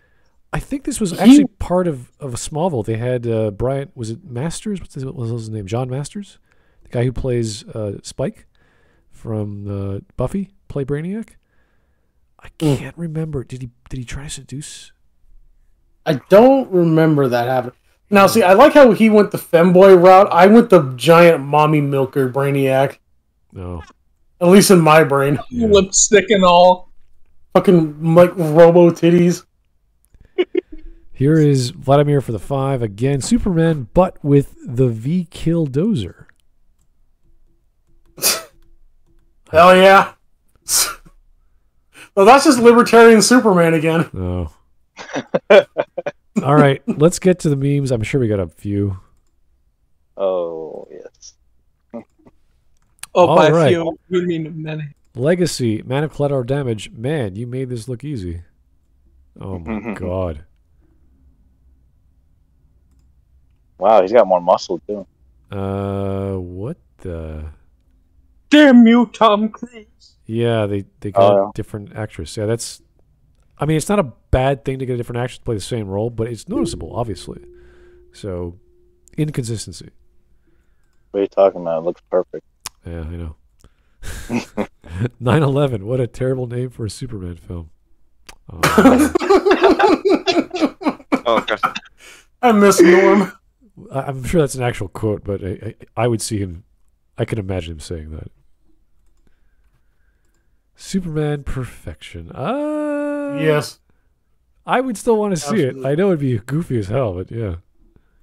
Superman is a bit goofy sometimes. DC Comics presents Man of Steel 2. Oh, Jesus. Oh, no. Hawk just has these photos saved just for the occasion. That's funny. That is Hawk. Thanks, Hawk. Keep him coming, Hawk. Super Potato versus General Oh, Bread? yeah. Sloppy seconds memes infecting the Mudcast. I love it. Sweet. I thought that was Anpan Man, but no, it's an actual piece of bread. Yeah, Zod was bread. Yeah. Evil Zuckerberg, evil Snyderberg. Yeah, that's pretty close. Evil Mark Zuckerberg be like, I won't dare to mine you and sell it to the Chinese. That is the most pale, not pale face, but the flattest, I don't know, inhuman. He's a fucking robot. It's got that vibe, yeah, like it's just a machine. Like Commander Data from Star Trek looks more human than Mark Zuckerberg. Have an emotion, sir. Put it on your face somewhere. Let me read it. Why? No. Evil DCEU Superman be like, all right, Krypton can have another chance. Wow. Let me kill all the people for you first. Make it easier for you. Okay. Well, Space Co. Directive 195 clearly states that in an emergency power situation, a member of Smudcast must rewatch Man of Steel so that the others may live. Yes, but Bears Directive 271 states that as clearly no chance, you metal bastard. Yes. Yeah, absolutely. We don't want to watch that movie. You just don't understand the themes? I don't think this is the same energy. I think this is something else. This is clearly a fanboy. No, this is absolutely fanboys are these people, Smud. They make this face because they saw Superman. I dealt with fanboys before the whole left was retarded sort of thing. So I don't know. It could be some of the same energy, but I wouldn't say it's the same. From this YouTuber, he did not come across that way. He came across as just a pure, I like it, I think it's good, I had feelings when I watched it. That was that. There's no ideology, there's no, Zack Snyder's a god, it's just, I like the film, and that was that. It's about the Met Spider-Man. Because the Zyder bots are pretty obvious. He could be a Snyder bot, or a Zyder bot, or whatever you call it. It didn't come across like that. Anyway, it's about the Mets. It's not always about the money, Spider-Man. It's about the Mets. The Mets, baby. Love the Mets. Baby. All right, baby. Let's go. Get a home run, baby. Love the Mets. Let's go, Mets. Okay. A good one. All right. Hakuna Matata. What? Oh, jeez. It's our problem. Means philosophy. That's like 9/11. That is like 7 9/11s. That shot. There's like so many buildings being destroyed. Like, remember that one time where Superman pushed a ship into a column of buildings? Thanks, Superman. Okay. You're It's okay, helping Bruce a lot. Wayne told them. Oh wait, but then people died, and then I can't breathe. Oh my god. I can't breathe. I can't breathe. Breathe. My stomach hurt. My chest hurt. Jor-El. Oh, Jor-El, this this is information. Trust the sea. Hashtag just the science. All the science. I am the science. What are you talking about? Oh my goodness. No, because Jor-El was correct with what he said. And consistent. Oh my god. Just back to the nature. Speaking of cheetahs, they were they were widely used as hunting animals in the ancient era, classical era, Middle Ages, and early Renaissance. The Italians almost domesticated them, so we can blame Smud's ancestors for not completing the task of. Do you seriously want a flesh-eating cat that can travel faster than cars? I want a gator for a pet. A cat, yes. I don't think you do. I don't think most people want like tigers as pets. But well, I mean, Smud, how do you think we have dogs now? We domesticated wolves. Yeah, but yes. Wolves are If not. we domesticated wolves, we can domesticate these creatures. Yes. All right. The cheetah men, hell yeah. Ran off and now. Wait, where'd Mark go? Ran off and now the cheetah men. I don't know. What is this? You'll have a different cheetah man in every second level to fight. Have you not played Cheetah Men? Broken game. It is potentially the worst game ever made. You can't even. I think you can't even beat Cheetah Men. Yeah, what? Cheetah Men 2? Yes. Yeah, you can't beat it unless it's like a freak accident. Is this? No, you absolutely can. You absolutely can beat it because all the enemies do is just run at you, and like with that big muscular guy, you can just punch the air and fly your way over all of them. Is this another wrestling outfit by Jim Sterling, or is this Kung Fu Panda? Is this Kung Fu Panda 4, British. Is this disaster movie?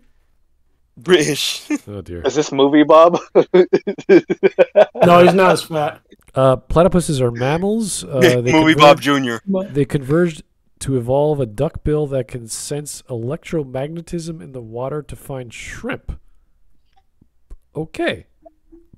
Thank you, Mateus. You gotta read the rest. Thanks, weirdo. Animals that got the middle finger from evolution. Oh god. I love this guy. Evolution is a name Good Emily. nature. That's it. That's the whole intro. Don't get me wrong. The concept of evolution is pretty cool. This is a very long video. I can't, 13, Yeah, like 15 minutes. Watch it on your own time, but this guy's great. Yeah. Animals too stupid to breed. Pandas and Zod. Yes.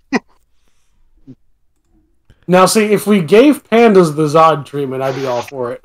Okay, I'm not going to read this giant sentence from Mateus, but thank you for that great picture. Reminder of someone else reads it. Sarcastic Hawk Clark, maybe don't save children from death. Hawk, you're a terrible father, and I'm glad you die. Yes.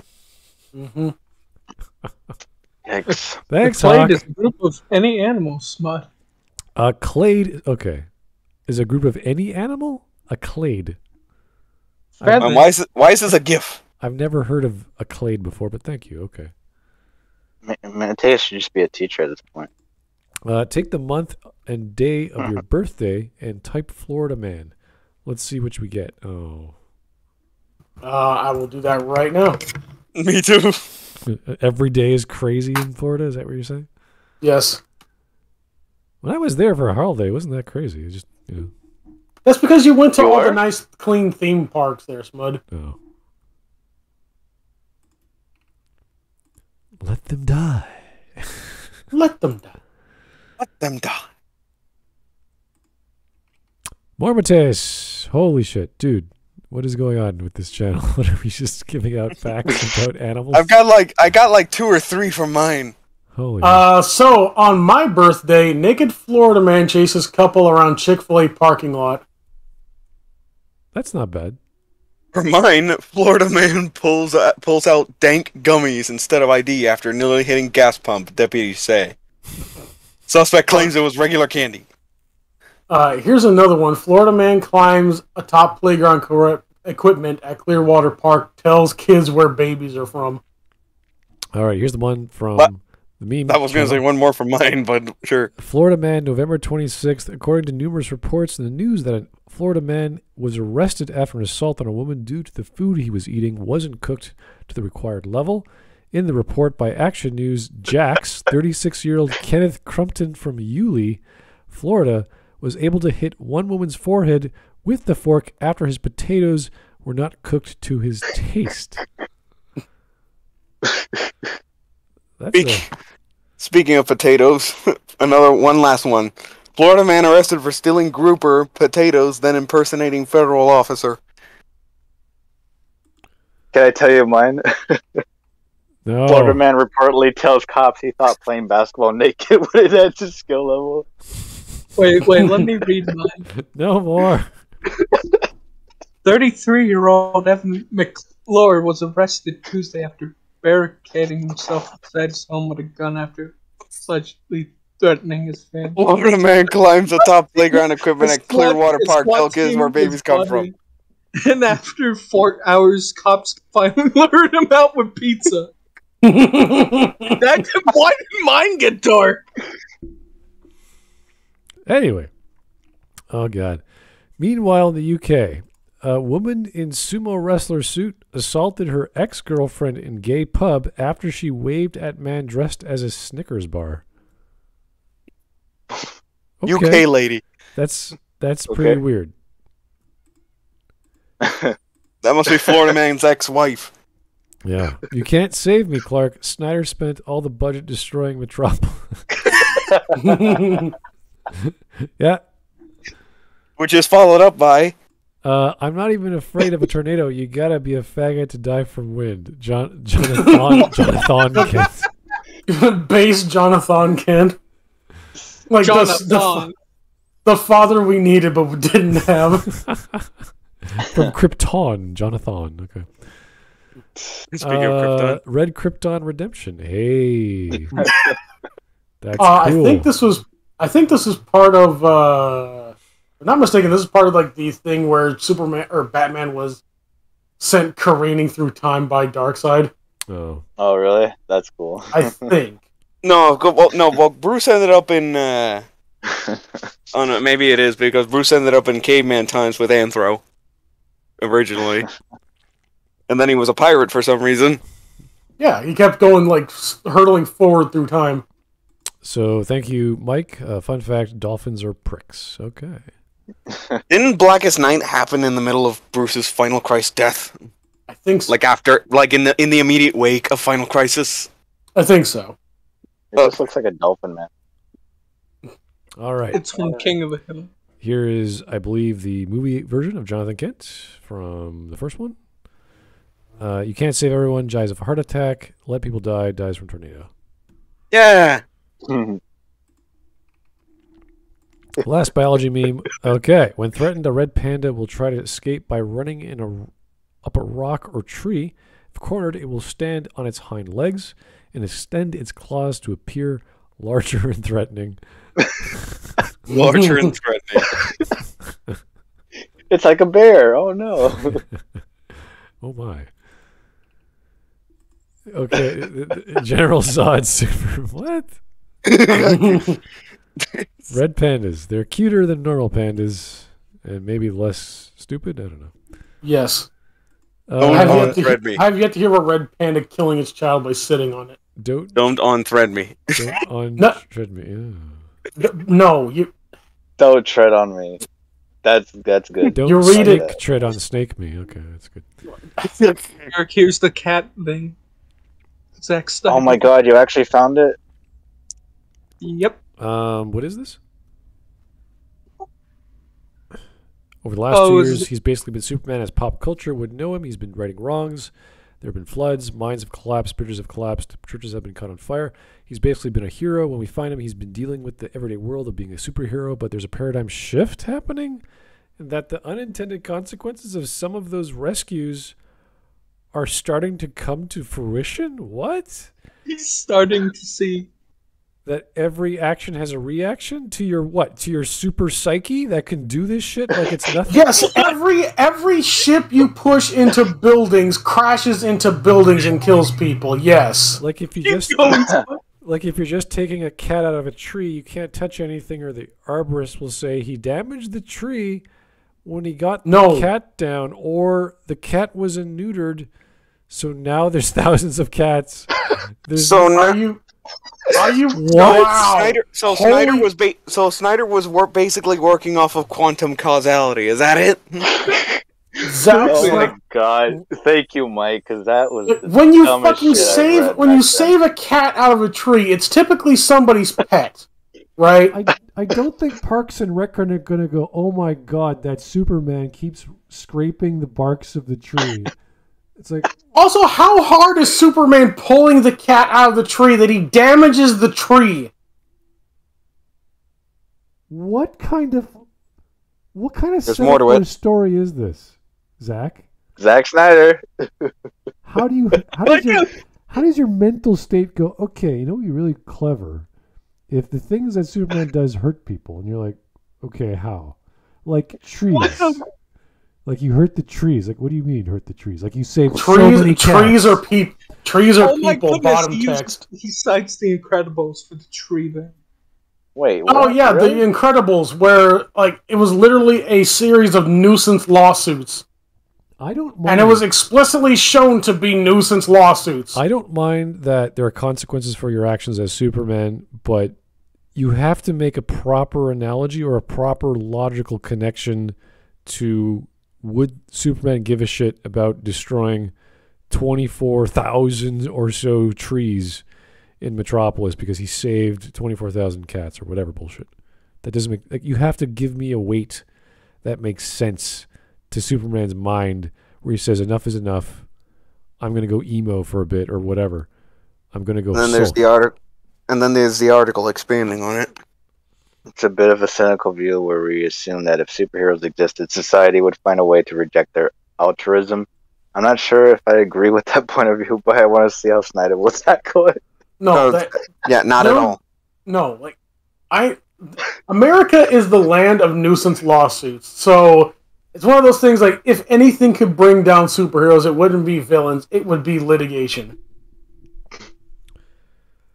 That was my takeaway. This is a really okay. This is what, like, someone who's in a writing class or someone who's in a geography class and they're thinking about something else aside from the topic at hand.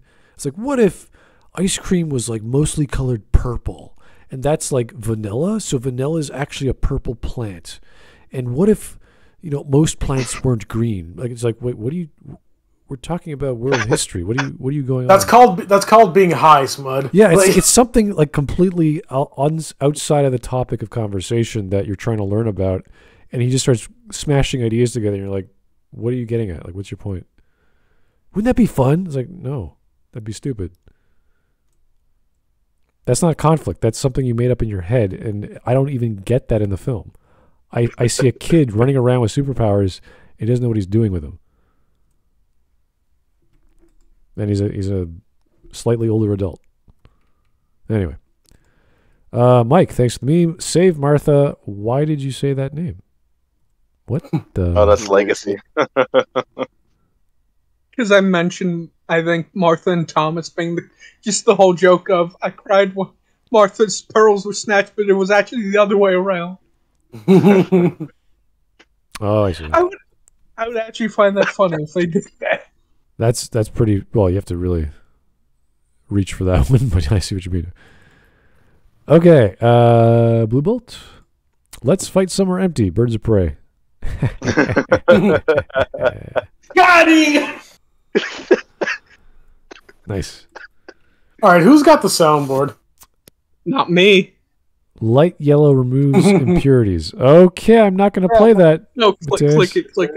Come on. It's literally just me saying that again.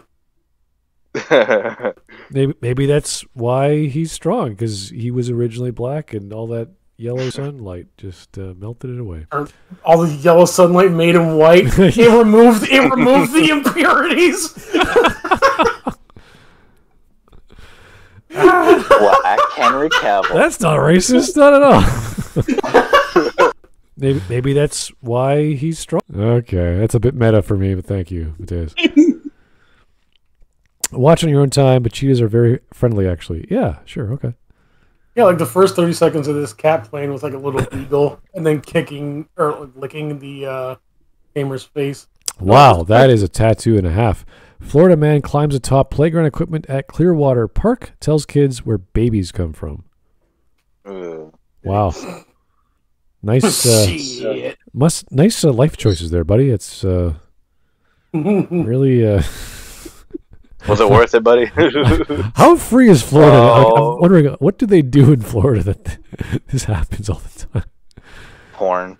Wow. Well, last one is from Mike. Panda mothers when their babies are born. Just pulls the plug. Yep. You had your chance. Oh my god. Mike, is this an Adult Swim show?